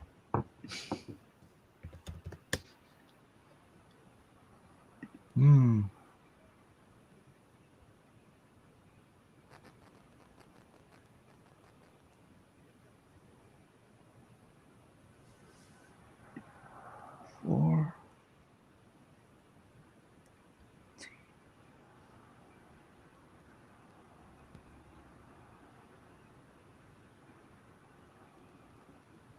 Three, 2.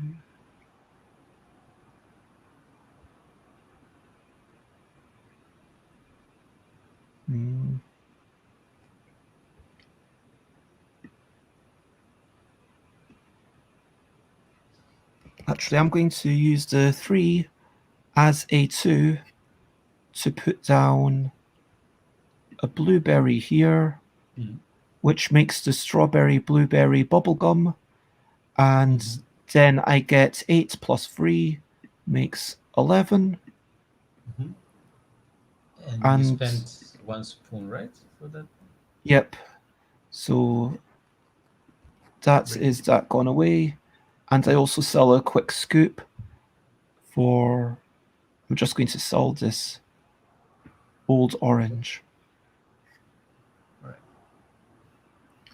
Okay. So next round, we are back to the cream adoration. 2, 4, 6.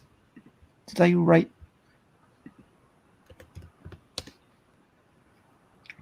Rob sold bubblegum to biker. Very nice. 2, 4, 6. What do I need here? T. 4 and 6. Perfect. So I'll do that.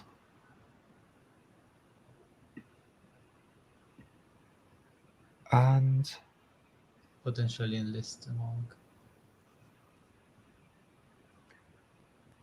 yeah, I think I am going to go. Yeah,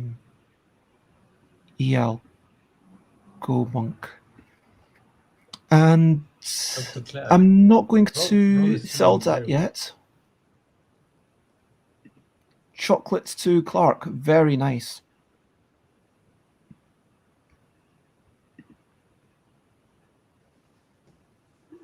Okay. Are we ready for the next round? Strawberry. It's all about the strawberries now. I'm rolling the dice, and the dice are 3, 4, and 6.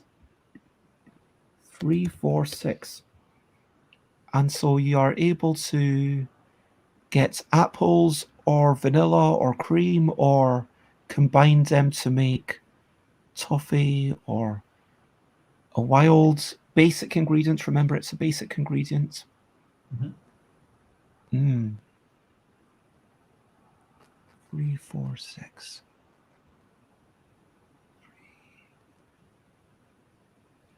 If you need mascarpone, for example, and you have a spoon, you can make the 10 into an 11 and such. I don't think you need that, but just to highlight that possibility. So I'm using my 3 for that. I guess I'll use the V for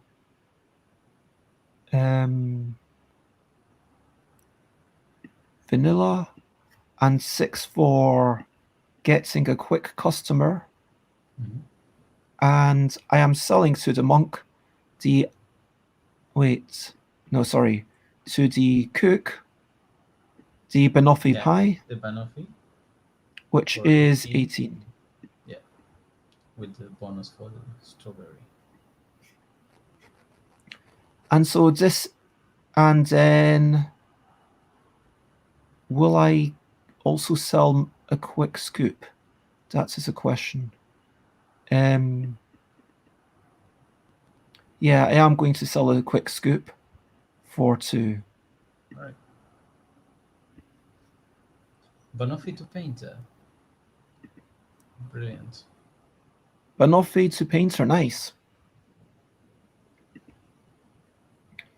So, potentially the final turn, we're going on to the orange turn.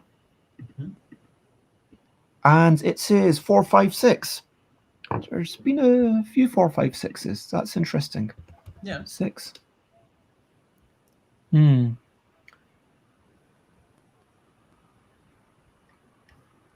Okay, so apple, pineapple. Ooh, 4, 5. Oh no. Damn.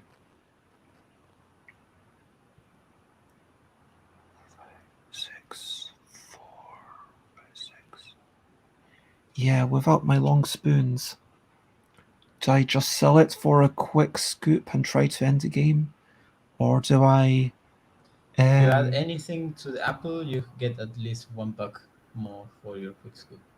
Yeah.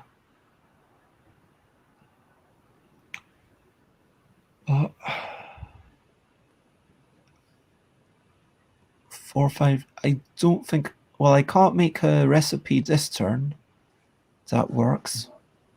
Like a proper recipe. Yeah. It's such a shame because... Yeah, it's all about the spoons. I was expecting to be able to roll a 7, and then I would have gotten the orange and apple pie, and how good would that have been? But it didn't work. I can't keep thinking about what could have been. I can't keep focusing about the die rolls that I didn't get. I need to move forwards with my life. I think I'm just going to add... let's chuck in some expensive ingredients. Let's get chocolate apple and serve it to this person. And for that reason, I get 3. So. And I need to add up all these numbers now. And 73. I get I was just adding. Oh, you already know my numbers. 20, 11, 40, 42. 51, 55, 60, 73 plus 5 is 78. Oh, I must have missed the 5. Because you get 5 for ending the game. Oh yes, yeah. That was not on the sheet, and I missed it myself. So excellent. Yeah, that will finish the game immediately, and a QS and a DS, says Rob. What do you mean by Quick that? scoop and A quick double scoop scoop. and a double scoop. No, you can't have a quick scoop and a double scoop in the same turn. We covered The this. quick scoop orders can be single scoop or double scoop, and that's one customer, either the single scoop or the double scoop. And Yeah, yes, you could. Bess did a lot of quick scoop orders and finished the game. Yep, exactly. But just to clarify, you cannot have both quick scoop and double scoop into one time. Otherwise, so That counts as only one customer. So, and I'm really happy to hear feedback about this and what scores people got. Okay, 86 total, brilliant. What did you And, get? I wasn't playing. Oh, why not? I'd said at the beginning I hadn't made a sheet for myself, and I couldn't see the stream at the same time. I had a file up, so yeah, I just Okay, that's fair. Lost the train on that, and decided to support here. 84. All right, that's okay. So 84 if you subtract the 2. So I'm glad to hear that Rob beat me, even though I was pushing for the end of the game. I think that that's a sensible way to do it. I wonder if it needs to be... Like, I'm just wondering, does it need to be once it's gotten to the end of a certain time? Could it be just you go twice round the clock? Because for me, twice round the clock... Around the clock for what? For the length of the game. All right. Because twice around the clock, it feels like a sensible length of the game. And then maybe there's a bonus for the person who served the most customers rather than the person who ended the game. I would have to do a bit more thinking about the balance before, like, to see, which ones are getting me more for each thing. I'm still not sure what the best way to play is, whether, should we be combining them? Should we be doing something which is, it feels like the bubble gum is definitely better than apple pie. Of course, you can't always do what you hope for, but that any of the basic things are clearly better than the double scoop. But is it worth doing some single scoops just to get them out of the way? Again, I'm not too sure, because if it's 2, suddenly you always get a minimum of 5, which is nice. And so 5 makes it feel like, you are clearly getting more than double. So you're clearly getting more than the single scoops by making an apple pie. There are better options than single scoop, but you will, with the possibility of the single scoop, you may always have the chance to at least do something. I mean, for sure, it felt like I was just experimenting with this rush the end of the game strategy, and it definitely feels like that's probably not the way to go. It feels like, how much are you going to go for your long spoons? Because it feels like you spend a lot getting your long spoons, but I mean, honestly, I feel like I enjoyed it. I would not be willing to... I probably would have enjoyed it a lot more if it were like a little sheet, or I might see if I can plug in and find out a way to write a little bit more easily, but as a roll and write, as something that's a little bit more involved, but not super involved, that's just got, okay, a wee bit of maths going on. Yeah, Definitely I didn't get interesting. what you mean with the small sheet, that you would play it in a small sheet. Oh, I just meant if I've got a wee sheet of paper. Oh, yes, Oh, yes. like just because obviously it's always a nicer feeling playing Yes, that yes, rather yes, than yes, having yes, to yes. deal with The this. The haptic. I was trying to read what Rob was writing. I missed the thing about scoops earlier, only did that to get something right at the end. I was going for decent services and managed to hit specials on the clock quite a few times. That's great. That's great. I thought the pace of the game was pretty good. That's fantastic. Enjoyed the puzzle and tension overall. Thanks. Thanks so much for the feedback. That's a great joy that it brought joy to others. Was the main idea. And yeah, the scoops. Did you get any scoops at any time? Any long spoons, Rob? Two chalk Sundays scored 18 and 20 respectively, which felt good. Brilliant. Brilliant.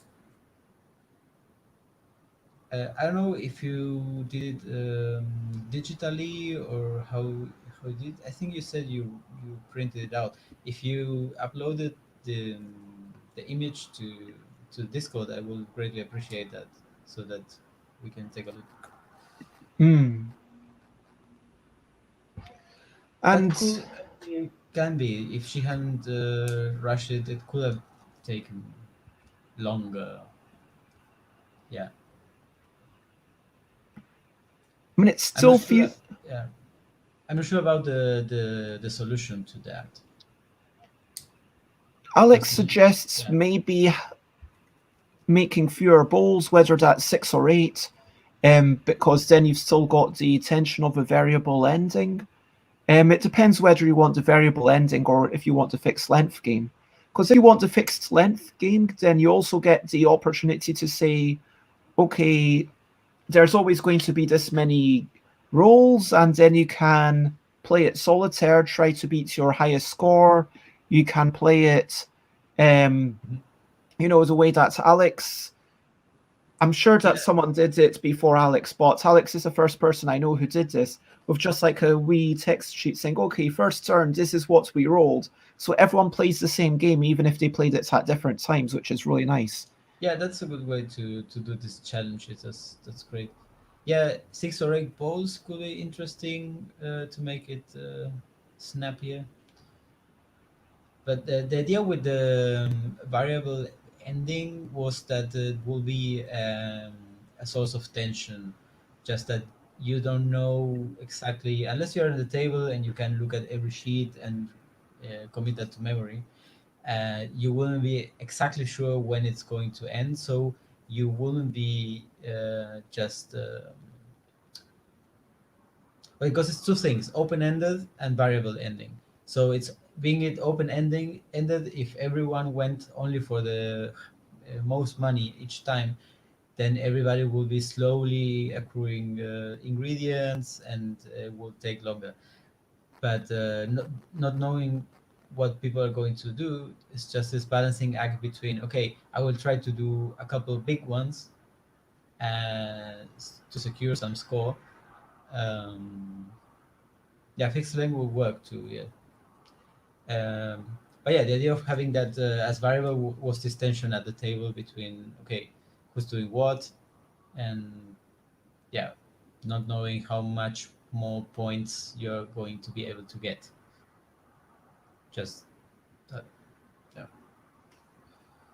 Thanks, Rob. I mean, The image on the Discord will be fantastic.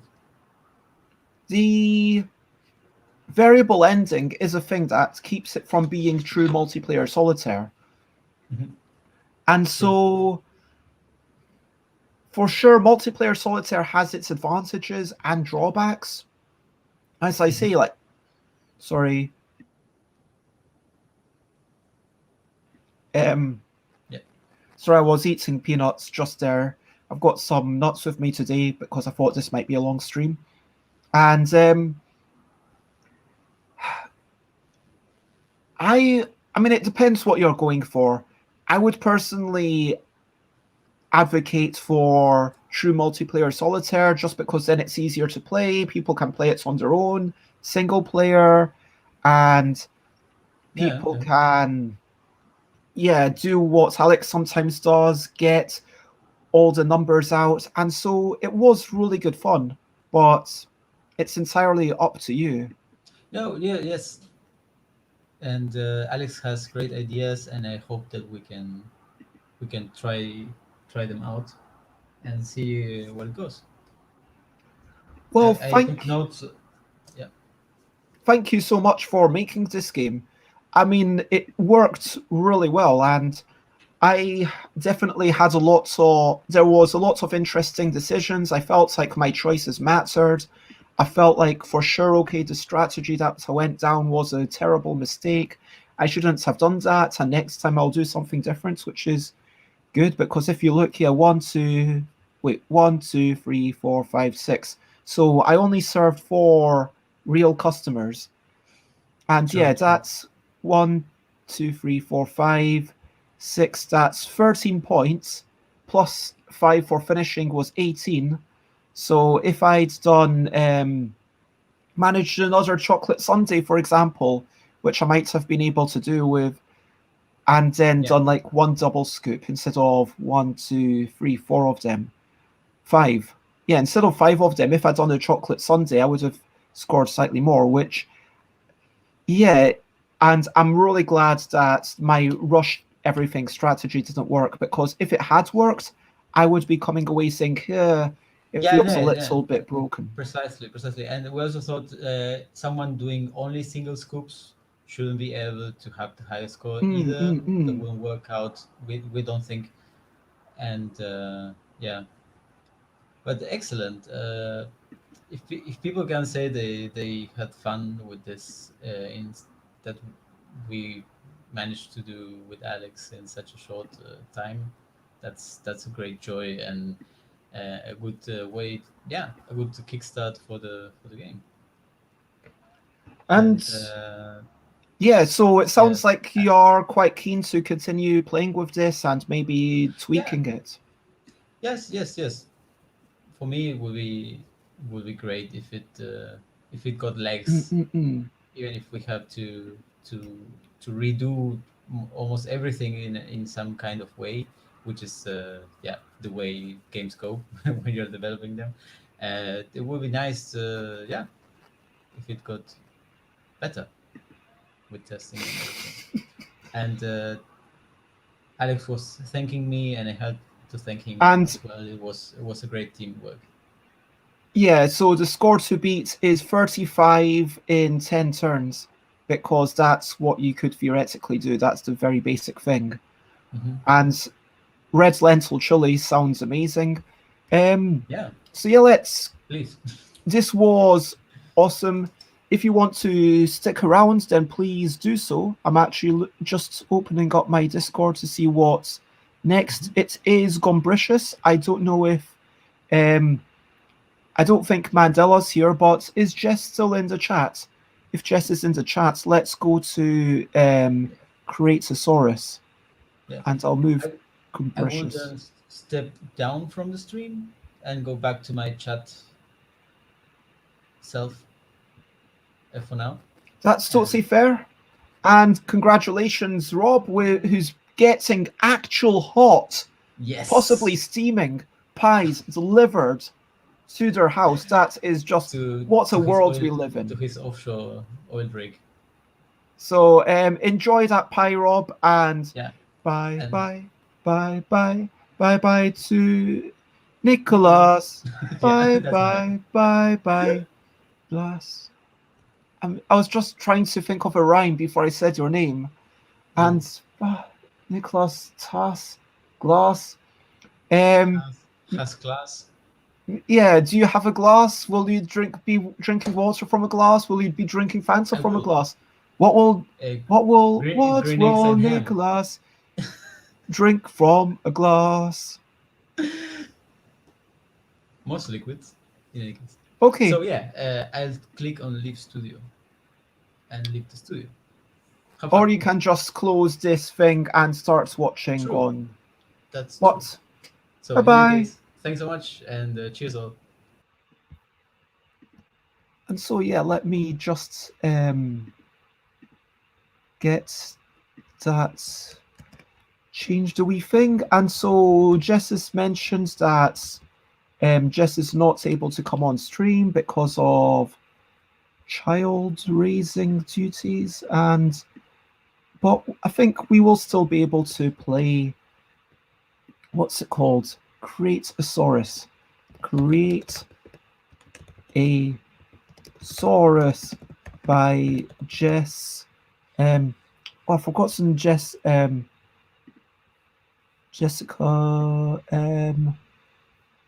By Jess. I'm just calling it by Jess.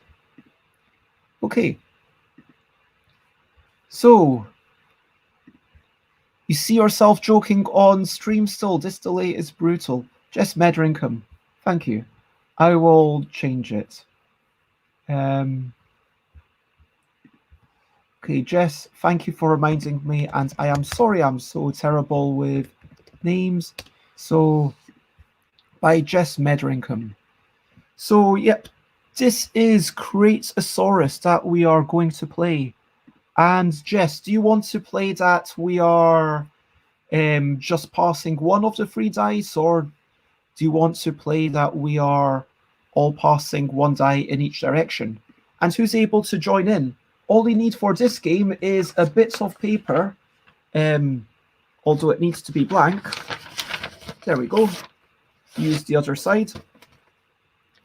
You want to be able to write down some numbers, and yeah, you will probably, if you don't have 3 dice in your home, you can play with a Google die rolling app. You can go into Google and type roll 3d6.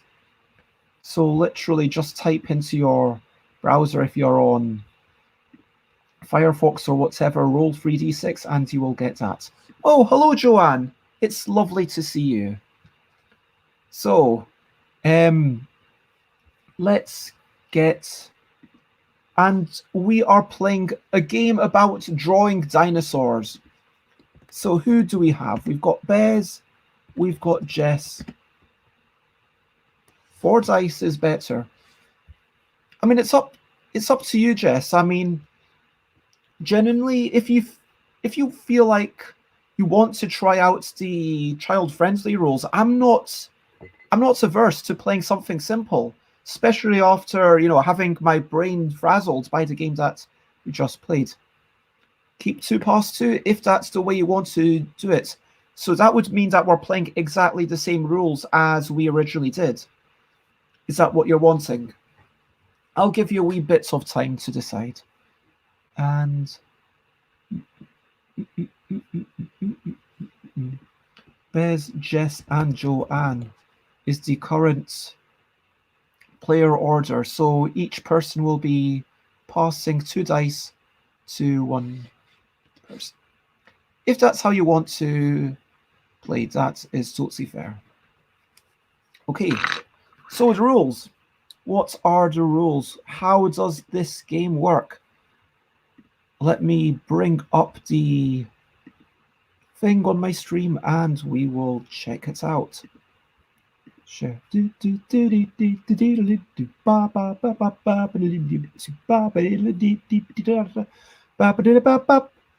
Okay, so we need 4d6 per person.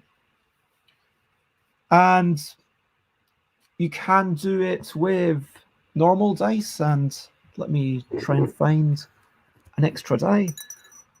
With physical die, you could ask Google to roll dice, or you could use rolladie.net. Everyone's going to roll 4 dice. Then you will swap 1 die with one other player and 1 die with another player. So everyone still has 4 dice, but a slightly different 4 dice. And you can add up your numbers however you choose, and you will get... You can... Yeah, so you can add them up however you choose. You can add up just 1. You can add up all 3 or all 4, presumably. And so that is the slightly different thing, which is cool. And so you're trying to get 2, 3, 4, or 5 consecutive numbers. So 5 in a row is 5 points. 4 in a row is 3 points. 3 in a row is 2 points. 2 in a row is 1 point. And the best drawn dinosaur gets 1 extra point, which might be hard to judge unless you are willing to come onto the stream, which, Joanne, if you're willing to come onto the stream, then that is totally fine. Now, you don't need to have Discord. 4 dice, 4d6, 4 dice. So Jess made a last minute change. It's 4 dice. That's totally fair. So we might not do the best drawn dinosaur. We might forget about that. So it will just be a row of dice. Yeah, I mean, we probably won't be able to vote for the best drawn dinosaur, and it's unfair for me to say, okay, just it's down to the people who are on stream. That's a terrible idea, because then, yeah. So yeah, what it suggests is we start off with one of these wee things. So we need to go with let me try and draw this. Okay,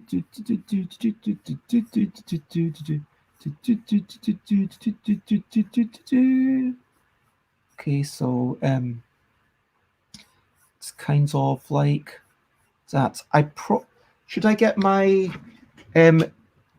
phone plugged in with my extra camera? That's going to take me a couple of minutes, or I can just show it as it goes along. So that is my dinosaur. This is me trying to recreate the dinosaur from over there. Okay, right. Are you ready? Everyone, grab 4 dice. Oh no, one of them fell onto the ground. Roll 4 dice, or use your internet to roll 4 dice. And, okay. There's 4 dice, there's quite a bit to keep track of. Just instantly, I feel like I would be preferring it with 3. But I'm feeling... you know what? I'm going to swap. Okay. So I know who I'm giving what to. So everyone type in chat who you're giving what to. So I'm giving that to Jess and that to Joanne. So 3, 2, 1, everyone else press enter and write what you're giving to each other.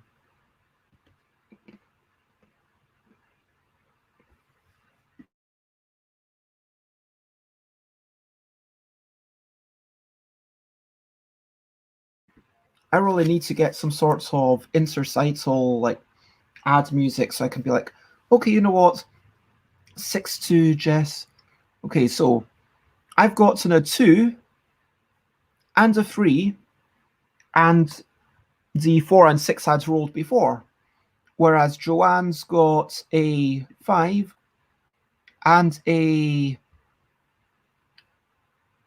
No, Joanne's got a 5 and a 5 and whatever other 2 that Joanne kept. So let me get rid of this just for the moment. And let's see. So 2, 3, 4, 5, 6, 7, 8, 9, 10, 11, 12. Oh, there's so many ways to combine these. Like the possibilities. That's like lots of possibilities. Could the list of parts go back on stream? Sure. I will put them back on stream.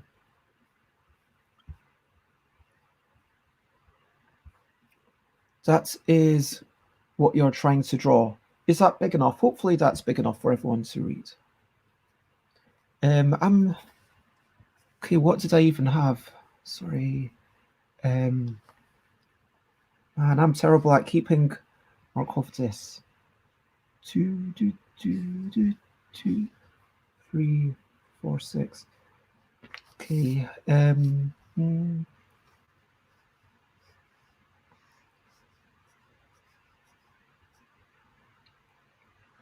What happens if you get a row of 6 or 7? Presumably that counts. You'd have to split up the rows. So if you had 6, then it wouldn't count for any more. But if it was 7, then it would be a 5 and a 2. Is that how it works, Jess? I'm assuming that's how it works. Okay, so I'm going to keep my basic things. So I've got wings. Actually, I'm going to color this in red. Feels wrong to do it all in green. I'm going to have wings.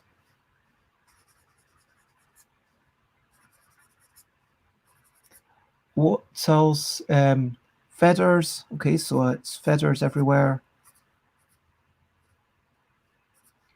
And, or maybe not feathers everywhere, just feathers somewhere. Beak. And huge eyes.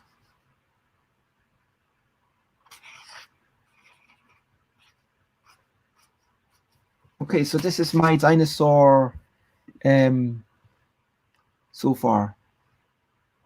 So how do you figure out how to draw? So with the 4 dice that you've got, you can combine them. So I had a 2, 3, 4, and 6. I decided not to combine them, but I could have, and which means that the 2 was the wings, the 3 was the feathers, 4 was the beak, and 6 was my huge eyes. And with the, I could have, so I had to write down 2, 3, 4, 6 because I personally couldn't keep track of it in my mind. But I could have equally combined them all, so that would have been 15. Yeah, 2, 3, 4, 6. 15. No, I couldn't have done that. I could have done 4, 6, and 2 for claws and done a 3 for feathers. Or I could have done a 2 and a 3 for horns and 4 and 6 combined for sharp teeth. You can combine them however you want, as long as the total is between 2 and 12, if that makes sense. So let me know if that makes sense and you've managed to catch up. Okay, great.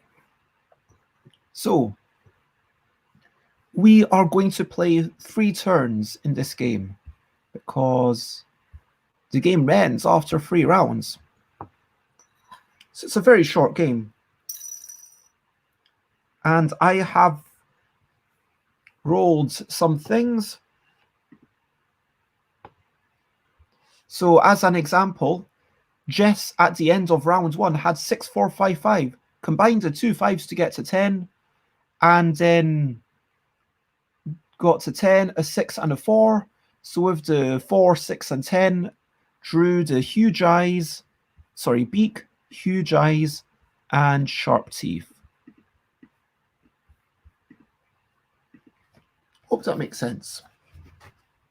If people have, I've rolled for my next one. I'm going to type into chat what I'm giving to each person.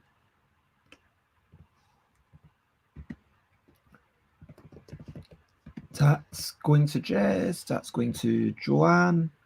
And so everybody, if you're playing, Jess and Joanne, roll your 4 dice. They are too small, you can't even properly see them. Eesh. This is a problem with my teeny tiny dice. And now one of them has gone missing again. I'll have to use one of the... Ah, cool, it's on my lap. So, I'm Bez and Jess. Descent Games is Jess. So you roll 4 dice, give 1 to me, give 1 to Jess, and okay. And I had that. Okay, so I rolled a 4-4-5-5. I gave away 1 of each, and I end up with a 4-4-3-5. Hopefully everyone else can work out what's going on with them.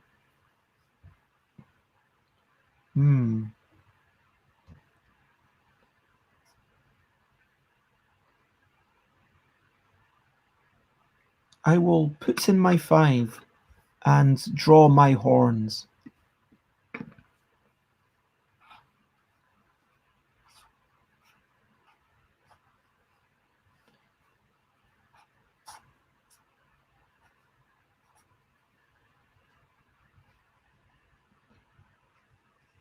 And then 4-4-3. I'll do the 4 and 4 for the scales. So I'm going to draw little scales on the face. And then the 3, which is feathers. I guess I draw some. Do I draw some more feathers, or do I just ignore it if I've already got it? Let me know, Jess, which one I do. Whether I ignore or whether I draw some more of that thing. Either way is cool. Okay, so this is what my dinosaur is looking like so far. Ignore if you already have it. That is fair. Okay, so 3rd and final round, if people are ready. I am rolling my 4 dice, and very interesting. Okay. Okay.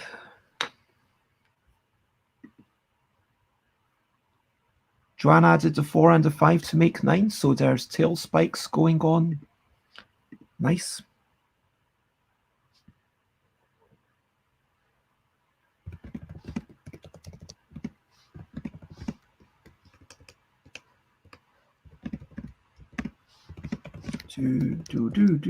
So I'm giving something. So I've rolled my 4 dice.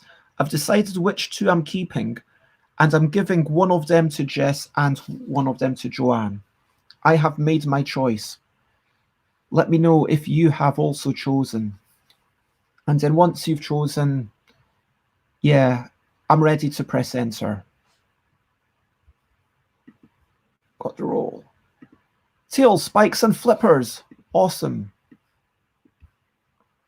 Yeah, these are going to be interesting monsters. Okay, so 3, 2, 1, press enter.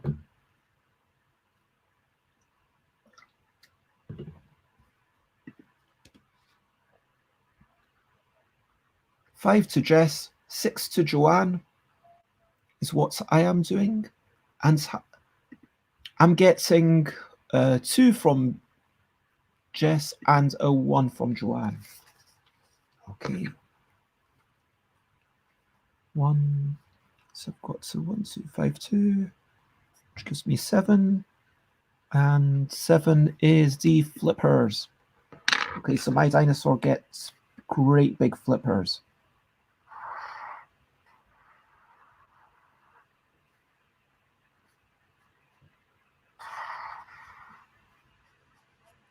I'm really not good at drawing flippers. This is like I feel like I want to now look and check what a flipper looks like. And because my dinosaur's finished, I'm just doing the tail, and I'm just going to scribble the rest of it. So that is my dinosaur. And so, yeah, that is my dinosaur. It's a swimming, flying dinosaur. It's got huge eyes and horns and a beak. And yeah, scales and feathers. That is my dinosaur. There you go.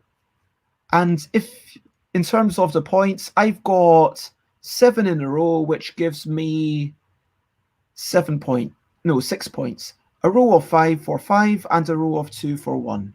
So I finished the game with 6 points. Let me know how you got on.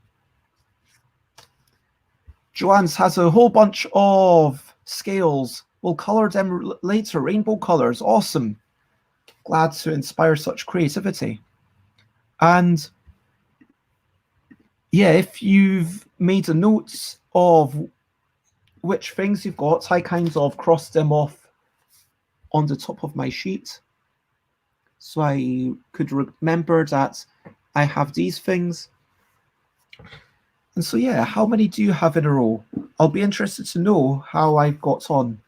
I personally felt like I was definitely going to go for the 2, 3, 4, 5, 6 because it's easier to get them. You can get more of them in a given turn. You don't have to combine 2 dice for them, so you're more likely to get them. And it felt like going for those numbers, I'm probably always going to go for the 2 onwards. I felt like it was a wee bit. And Jess has 4 in a row plus 2 in a row makes 4 points. Wow. I just thought that everyone would have gotten. I mean, I feel like if you had just 3 dice and you could keep 1 or 2 of them, it would get a bit more mean, which might be interesting. I feel like I definitely agree with Joanne. It was definitely a lot of. Sorry. How do you score points? So you've got to keep a list of the numbers you rolled. So if, for example, all you had was wings, feathers, and beak, and then you also had tail, spikes, and extra legs, it's how many in a row do you get? So that would be 3 in a row from here, which would be 2 points. And I'm going to just share the link one more time in Twitch. And so if you've got 5, so I had wings, I had all of these things. So because I got 5 in a row, that is 5 points. And because I got 2 in a row, that's 1 point.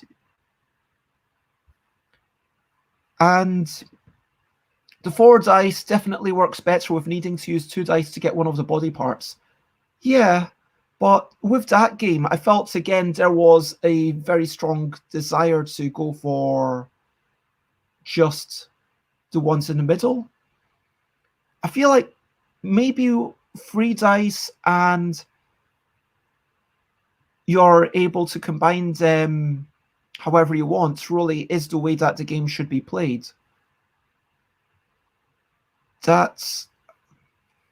And it doesn't matter if it's like obvious or if it's like, oh, that's not every game has to be about, making strategic mathsy decisions. It doesn't have to be, super complex. And yeah, there you go. You can look up the PDF and you can have fun with it. And for the kids, Jess says, I changed it to needing 3 dice and being able to add up any dice any way you like. I'm curious, why did you choose to get rid of that aspect? Why did you choose to bring it back up to 4 dice for the adults? And yeah, I feel like eldest has liked being able to write the numbers too. So, okay, yeah, because if they're at the age where they just start writing up the numbers, maybe you could score points for having the most of each type of feature. Maybe. Like, does it need to be more complex? I think that if this is, let's say this is kind of like a Haba game. Let's say this is aimed at what age can you add up numbers at? Let's say 5. Let's say this was about helping with a 5-year-old, and it doesn't need to be. Yeah, just drawing it is fun.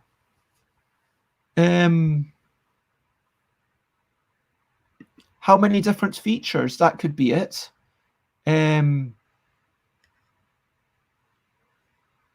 Oh, maybe you could. Oh, the most of each type of feature. So, like the person with the most wings, the person with the most horns, the person with the most eyes. Okay, I get it. So if you've got one of each, then so actually having multiple works well. And each time you roll it, you get like one of those things. Although you've got to write the numbers on the sides, I guess, because when you draw feathers, you don't want to draw one feather. You want to draw lots of feathers. You know what I mean? Especially with scales. You want to draw lots of scales. So that could be it. And I would say, yeah, this is a really good game. I had fun with it. Joanne had fun with it. I got to draw a dinosaur. What's not to like? I would never have drawn this winged. Honestly, I cannot draw flippers. As you can see, I cannot draw flippers. That's meant to be a tail, by the way. You don't need to put a maximum age on it. Like, it's just for people. Like, look at Haba. I mean, there's that game about rolling the dice and then coloring things in, and just because it's a simple game and it's a bit not challenging, we don't need to be challenged to have entertainment. I mean, when we were getting in, yesterday, it was actually, I was talking with Nicholas and we decided, okay, roughly there's 3 sorts of games, very roughly. Like, why do people play games? Maybe people play games to have strategic tactical choices. Maybe people play something to have like some sense of testing their sports, their ability. Like, that's not quite why, but what the types of games that there are, and didn't have a good name for that. But then there's the expressive games like role-playing, and this definitely, it is very much an expressive game. The tactical elements of, okay, which dice do you choose? How do you add them up? That might not challenge me as a year-old, but hey, I don't need to be challenged by every single game I play. I don't need to have a game where I'm not saying that I don't like games where I'm trying to work out, okay, what's the best strategic decision, but I don't need to have those decisions. That's what I'm saying. And I enjoyed playing this to get to draw my dinosaur. So why not embrace that? Yeah. Multiple ways to score. And, oh yeah, there are a couple of pictures that Jess's daughter drew. Let me actually stop the screen.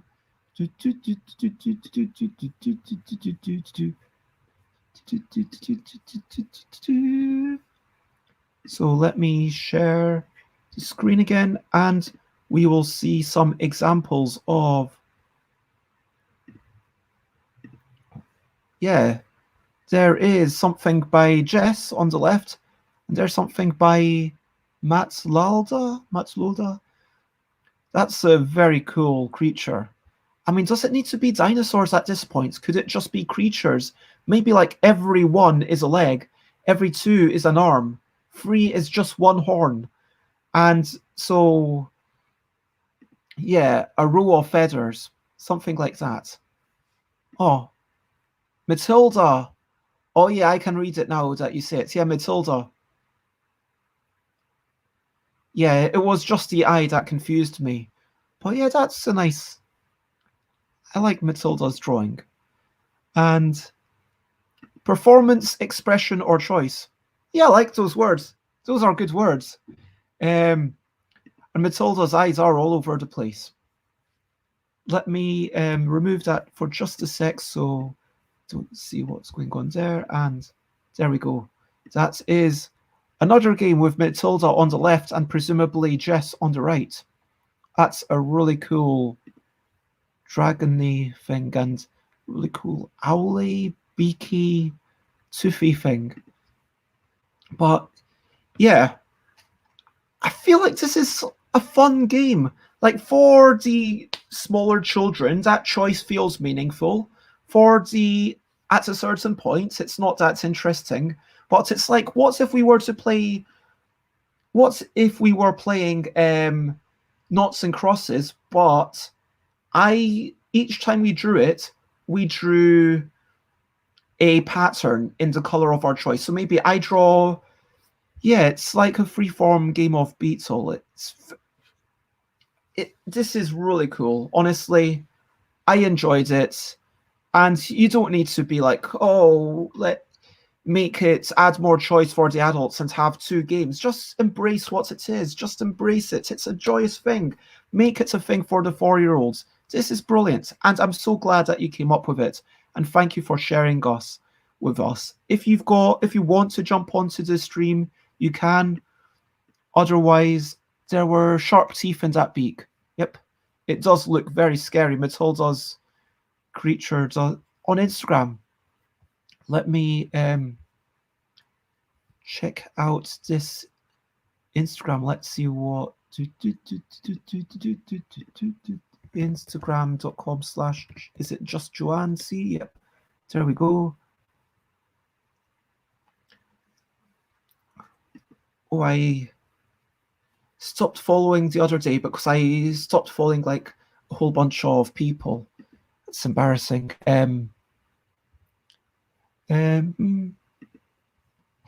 But yeah. Let me go onto my Discord and find out what the next game was after Creatosaurus. Oh, after Creatosaurus is Strange Animal Noises. Strange Animal Noises. I am tagged.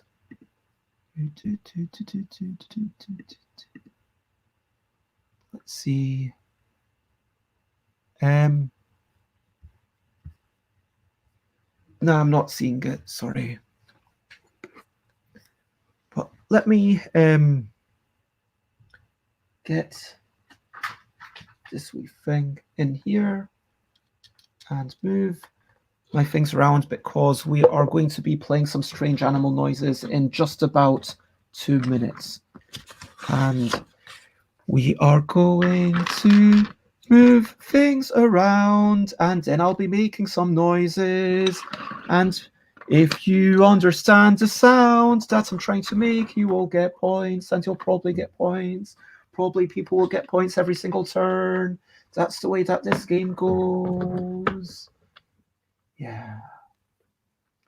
So.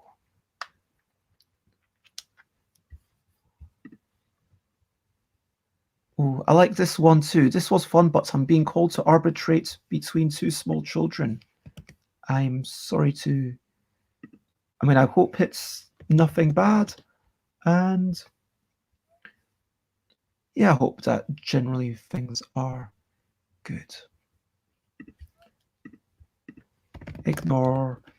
Let me very quickly get the StreamYard link up and try and get my phone on. So for those who don't know, the next game, Strange Animal Noises, the way it works is I show you some creatures. Where's my creatures that I've not seen? So these are the creatures that we've not played with before. With these creatures, I'm going to make a noise. If you guess what creature it is, then you will get a point. If you vote with the majority, you will get a point. That's it. That's the 2 ways of getting points. You're very likely to get points in this game. You just listen to the noises and you type in a number into chat. As long as you can type a number into chat, you are all good. And let me just get this into my overhead wee thingy. Okay. 9. 9. 9. Okay, cool. Alex is able to indeed type numbers into chat. Great stuff. So round one. Maybe I was never sure whether it should be one thing, 5 things, or 6 things. We said 5 things because then you can hold up your hand for in person. But for this game where if I'm going for stream, maybe 6 is better. Let's try that. Okay. So I am going to make a noise. There we go. I'm going to make a noise. And you have, after I've rolled a die. Okay. And you have to guess which creature I am trying to make the noise of. Tell me when you've got an idea, but don't type the number. This is number 1, 2, 3, 4, 5, and 6. These are the creatures. But don't tell me which one you think it is, but once you've got an idea, let me know. Okay.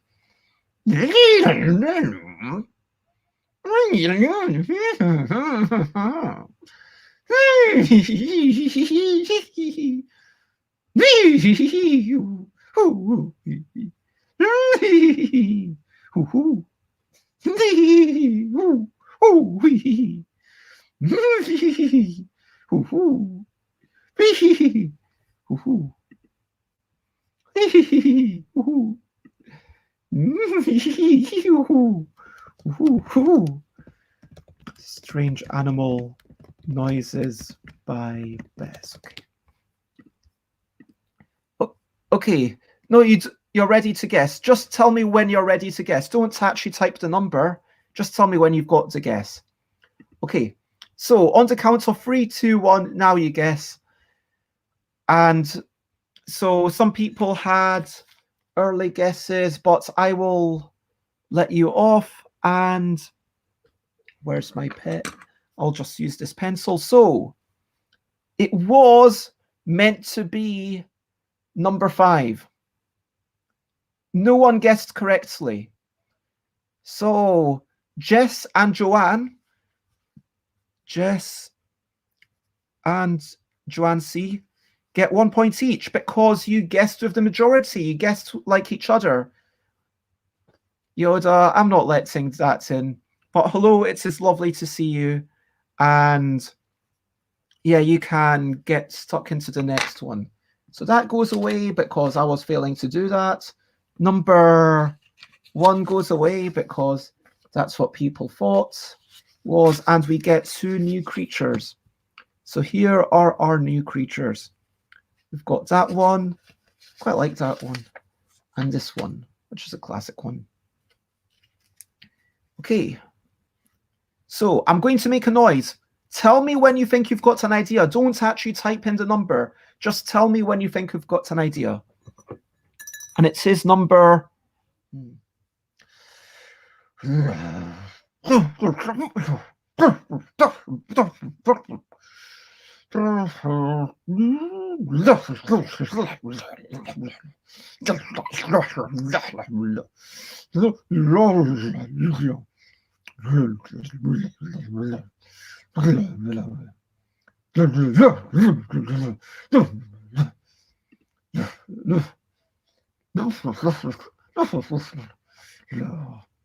Okay, so we've got a few folks saying that they've got an idea.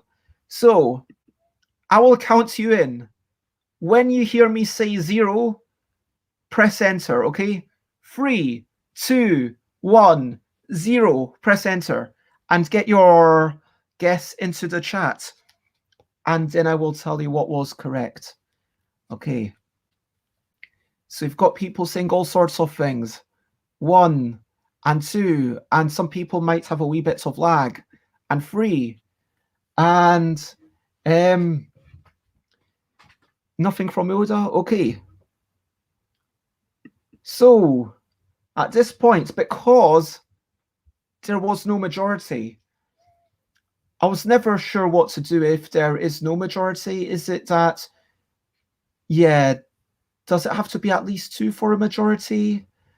feels like he wants at least 2 for a majority, or maybe if there's no clear majority, even if it's just 1, everyone gets a point, possibly except for me, but it was actually number 2 for the record. So that's definitely a question in my head, how we should play that out. But according to the rules as they currently are, everyone gets a point, including me. And that would mean that all 3 of these go away, though. Which does make me think that if the scoring creatures are going away, maybe it should just be if at least 2 people have done it. I don't know. Whoops.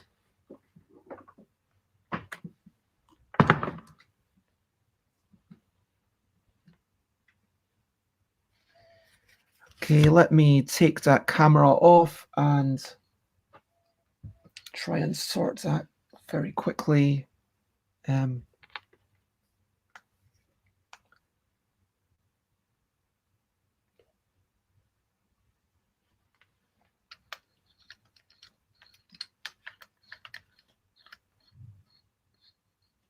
Sorry about this. I probably should clear my desk a wee bit, but I need that socket there in order to keep the phone attached. Otherwise, the phone will... Maybe with no majority, I don't tell you the answer. Maybe if there's no majority, we just skip that round. Is that what you mean? And I do like wearing red. I'm glad that you noticed. So, next round. Number 4. Oh, I'm going to re-roll. Number and okay.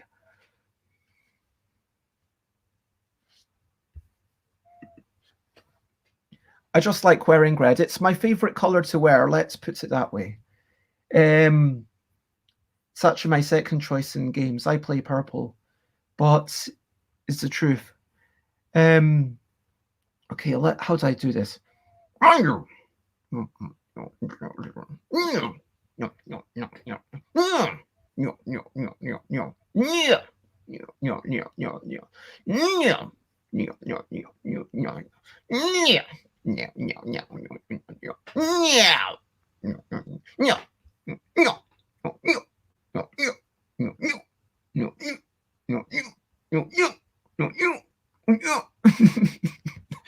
Okay, everyone can guess. Okay. Now, 3, 2, 1, press enter.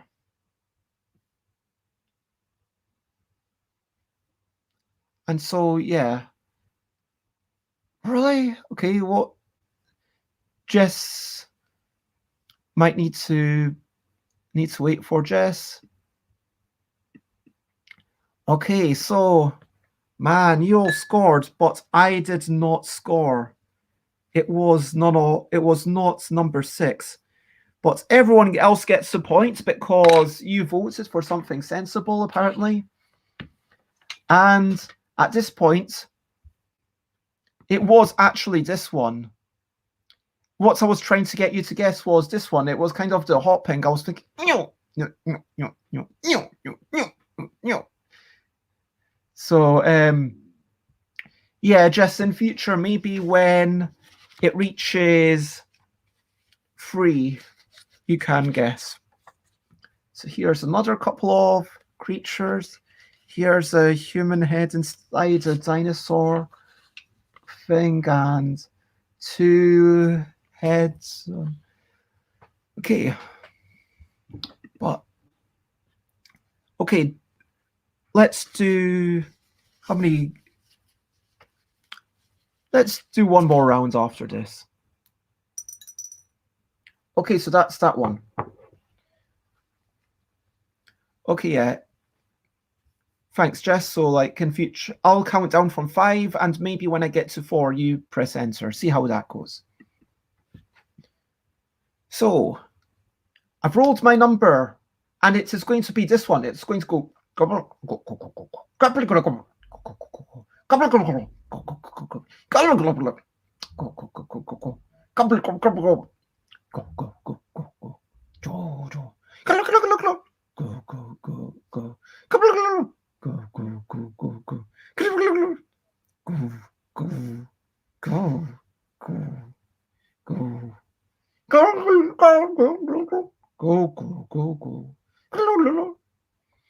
Okay, so everyone's got an idea.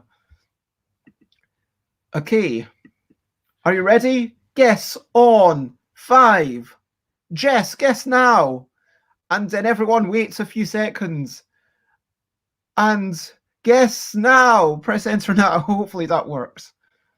So hopefully I'll see all the numbers appearing at the same time. Yay, it worked. Brilliant. All of them appeared at exactly the same time. Everyone guessed number 6. And that was correct. That's my second point that I've won. It was indeed number 6. And so, yay. It was this wee thing. And so, yeah, everyone gets a point. So, in the end, I don't know if anyone cares about points, but everyone whose name begins with J, so Jess and Joanne got 4 points, Alex got 3 points, and I got 2 points. That's the game. So, yeah, feedback, very welcome. I would be very interested to hear what you think. It feels like a fun wee game that we could play as a break. Like, I'm glad that it's easy to, oh, I guess I should probably, yeah, I've already shown the other things, haven't I? There we go. I'll pop that there. That's one that I've not cut out. But, yeah, I feel like it's quick. I'm happy with that. I'm glad that you're all enjoying it. So, yeah. Thank you very much. And I know there was one person with Plot to Plunder said they would possibly be here at 4 p.m. I'm going to drag that down to the bottom. I might see. I'm starting to flag a wee bit. I might come back at 4 p.m. just to do Plot to Plunder or other games that people are on. Upper Crust is... Oh, thank you very much.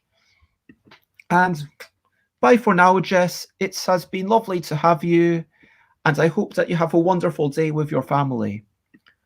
And this is lovely to hear, Joanne. I think that... I mean, Wally was really good with the noises as well. It just feels like we're easily able to... Yeah, how long did that take? It took 19 minutes.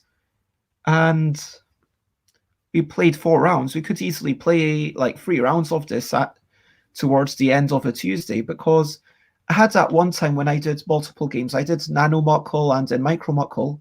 But we could have an evening where we do, okay, let's play a few rounds of this and then a few rounds of something else. Well, I don't know about that, but thank you very much for the compliments. I'm very glad you enjoyed it in any case. So, what's my food chat? Oh, wow.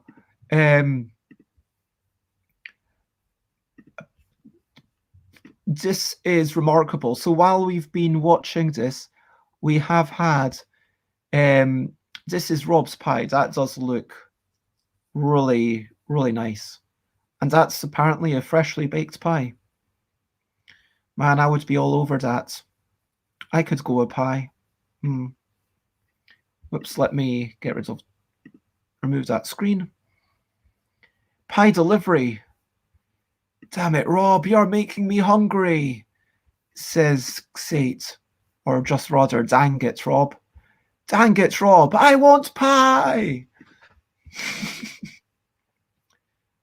So, After strange animal noises, upper crusts is not in the.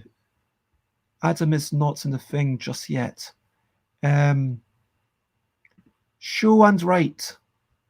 Javier's not in the chat just yet. I'm going to let them go potentially until the person's in the chat. Silent Submarine. Oh, that's Javier's and Diana's. That's something that we'll play later on.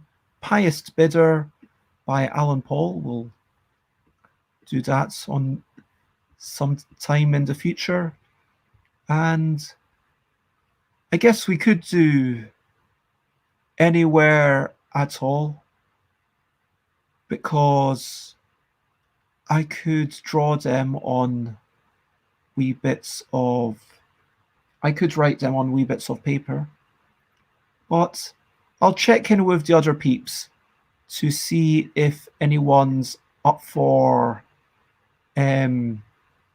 joining me. We have played 1, 2, 3, 4. Let's call it there. I might be coming back at some point this afternoon in about 3 hours. Okay to share the PDF with friends and family? Which PDF are you talking about? If you mean the PDF for Creatosaurus, you'll have to check with Jess, but I am sure that Jess will be okay with that. I mean, Jess has put it up for, yep. If it's Creatosaurus, like, yeah, the PDF had Jess's name on it anyway, didn't it? So, you know what, so I'll actually let Jess know that Jess should put the name on. Because, yeah, it's good enough that you want to have, yeah, it feels like you want to definitely take credit for this kind of thing. And it's a really nice game. If people, let's actually do a wee shout out to Descent Games. And Descent Games is twitter.com/Descent Games. That is Jess. Whoops, I didn't mean to do it there. I meant to do it. So yeah, thanks to all these people. And where is descentgames.com? I guess Disarm the Base is one of the games that Jess has made, but check Jess out on Twitter, I guess, is the main way to keep up to date with what Jess is up to. Yep, that has just finished. I am going to change that thing right after the stream. I think it has been lovely to... I cannot change the PDF. Jess will have to do that. But yeah, that has basically been the first section. So we played 4 out of the games, and I will be playing more of them later on. I will be coming back at shortly before 4 p.m. UK time, because I know that yeah, someone said they would be back here and joining in from the US. I'll be playing more of these games this afternoon, tomorrow morning, and potentially Monday morning. And yeah, that is the end of the show. If you've enjoyed that, I am stuffbybez.com, stuffbybez.bigcards.com, twitter.com/stuffbez, instagram.com/stuffbez, twitch.tv/stuffbez. I stream every day at 10 a.m. UK time. And there might be an extra show today, and there will definitely be an extra show on Monday with the amazing, stupendous Kathleen Mercury. Kathleen Mercury is an educator, teacher, game designer, all-round force of nature. And so, yeah, this has been the end of the show. What have we been up to today? I talked about, oh yeah, I got my new book. We talked about running around. We talked about we played some amazing games. We played Nautical Pie Delivery, where Rob and I and Rory all played together, and Rory came a disastrous third. I really liked that one. That was brilliant. And that was one that I can see really working well on stream, Nautical Pie Delivery. I might be playing that on a future Tuesday. Ice Pie with My Little Eye. I could see that working a lot better in real life. And it's definitely one that I would want to take a little bit more time to analyze and ponder. Creatosaurus, that was just lovely fun. And yeah, that's a lovely thing. And I don't think that it needed the forward dice. It was just lovely. And Strange Animal Noises, which is my thing. And I'm really gratified to see how much people are enjoying it. And yeah, how much people are digging it. And I'll probably release some sort of deck for it. Michael had. Oh yeah, I need to shoot.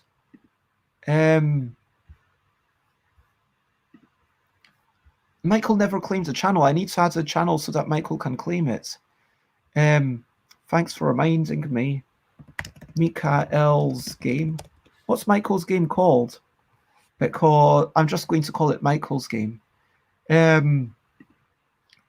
But yeah, let me. Sorry about that. Let me do. It's not on Michael's Discord. It's not there. But and so yeah, thank you everyone for joining in.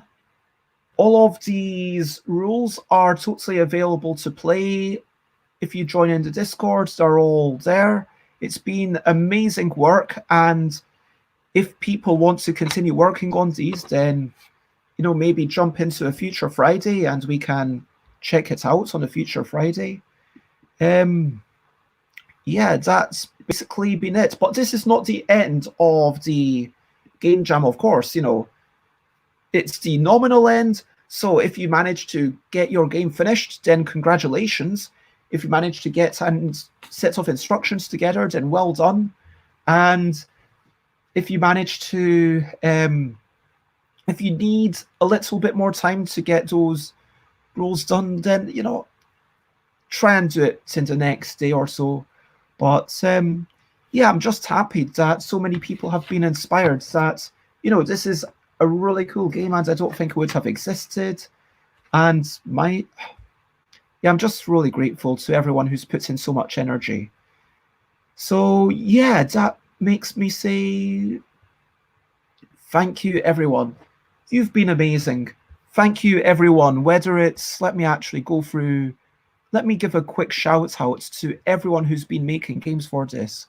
So we've got Rob, Rory, Nicholas, Aquasulis, Jess Mederingham, myself, Tiz, Rita Modal, Dina, and James Naylor, Alan Paul, Mandela FG, Sarah from Big Girl Games, and Adam, Javier, Diana, Matthew Dunstan, and Michael. All of these people, such amazing, wonderful people.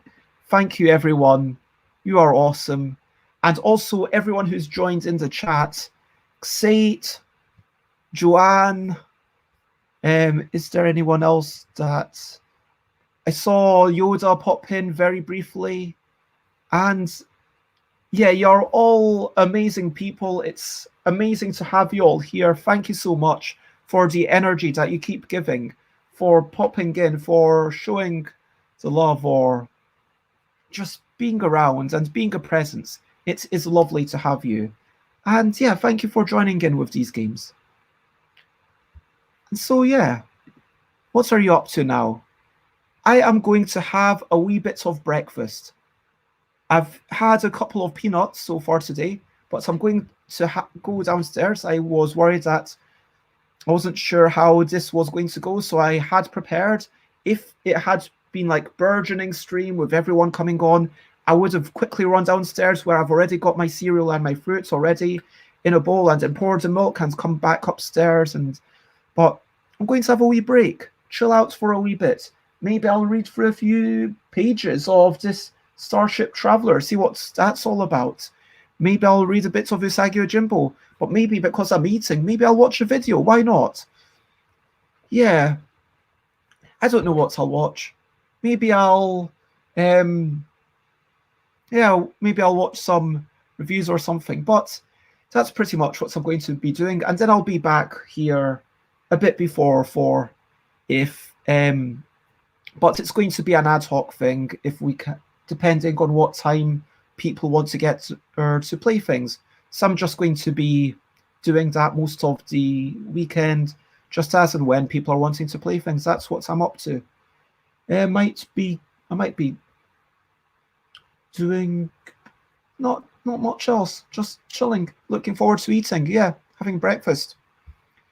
But you, what are you up to? If there's anything you want to share, something you're looking forward to, hopes, ambitions, exciting, boring, serious, frivolous, let me know. How has your pie been? Did you get a pie delivery? How was your pie, Rob? I want to know. You say that your menu was quite boring, Sate, but yeah, red lentil chili and pseudo Thai meals. That sounds amazing. Come on, all I'm having it for my breakfast at 1 p.m. is going to be a couple of bananas and some cereal. And I did have 2 of my peanuts that I put into a bowl for some reason. But yeah, how was that? Did you enjoy it? Do you have any plans for dinner? Are you going to watch Loserpalooza tonight? What's going to be played? Joanne, don't know what is on Svengoolie tonight. He's a sci-fi horror host. Strange B movies. Might watch tonight. Sounds fun. And Dutch Yoda is prepping for Pret-a-Porter solo. Never played that one. That's another one from Portal Games, who I know Yoda is one of the biggest fans of. So yeah. If you want, that's at 7 p.m. UK time, right? An hour before Loserpalooza. So is that right? But, The Invisible Man. I hope you enjoy that film. Whatever you're up to, wherever you are, I hope you have a wonderful time. I hope you have something to look forward to. 6 p.m. GMT, so 3 hours before. Well, I'm definitely going to be finishing at 6. I try to keep away from the laptop after 6, but who knows? I might even be raiding you, depending on how things go. So for next streams, check out stuffbybez.com/streams, although I might be doing some ad hoc things. We will see how it goes. But tomorrow, 10 a.m. UK time, I will be doing something very similar. Monday, chaotic shenanigans and similar stuff. And then Monday is a big day for me. In the afternoon, 3 p.m. UK time, I will be blethering with Kathleen Mercury. I cannot express enough how exciting that is. Monday, meeting Mark Cook. That should be an amazing show. Playing some stuff on Tip Top Tabletop Tuesdays. Maybe we will try the pie delivery game if we get 3 people to join in. Playing Flea on Wednesday. Getting to know Dina on Thursday. And Friday is Friendly Friday Forum. And next Saturday is Anna Vassenberg, who's Dutch. They are totally Dutch. Share, spread the word if that sounds of interest. And if you have someone that you think that I should totally raid, let me know. Who do you recommend on Twitch? Who's your raid suggestions? Oh, Jenham's playing. Oh, Jenham's awesome. I love Jenham. Jenham's from London, I believe. 1,000 followers, celebration stream week. Awesome. And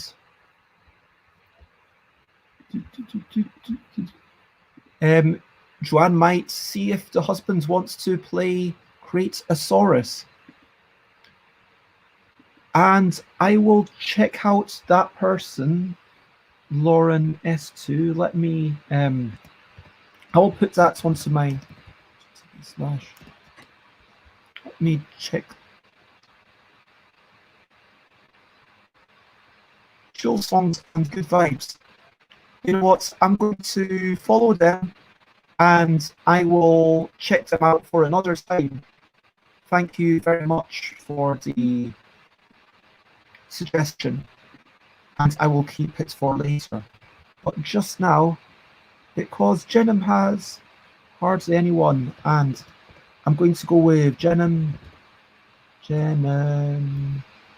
music, and we will do Lauren another time. Jenim music. Here's, whoops, wait. That's the message. You can feel free to copy paste parts of or all of that when we go in to say, yeah, lovely to see you. But for now, there is only one thing left to say. Lots of love.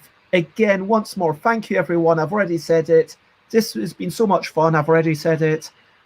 Just to clarify, I will be back. Oh, I need to mention my mailing list at some point. Yeah, go to stuffbybez.com and join my mailing list if you don't. But you'll probably hear about my stuff here, let's be honest, if you're watching my streams anyway. But there is only one thing left to do. And that one thing left to do is to say bye, bye, bye, bye. This is a goodbye song. Bye, bye, bye, bye. Thank you for watching along. Bye, bye, bye, bye. This is the end of the show. Bye, bye, bye, bye. And now it's time to go. Bye, bye, bye, bye. This is a goodbye song. Bye, bye, bye, bye. Thank you for making games along. Bye, bye, bye, bye. This is the end of the show. Bye, bye, bye, bye. And now it's time to go. Bye-bye. Bye-bye. Bye-bye. Bye-bye. Bye-bye.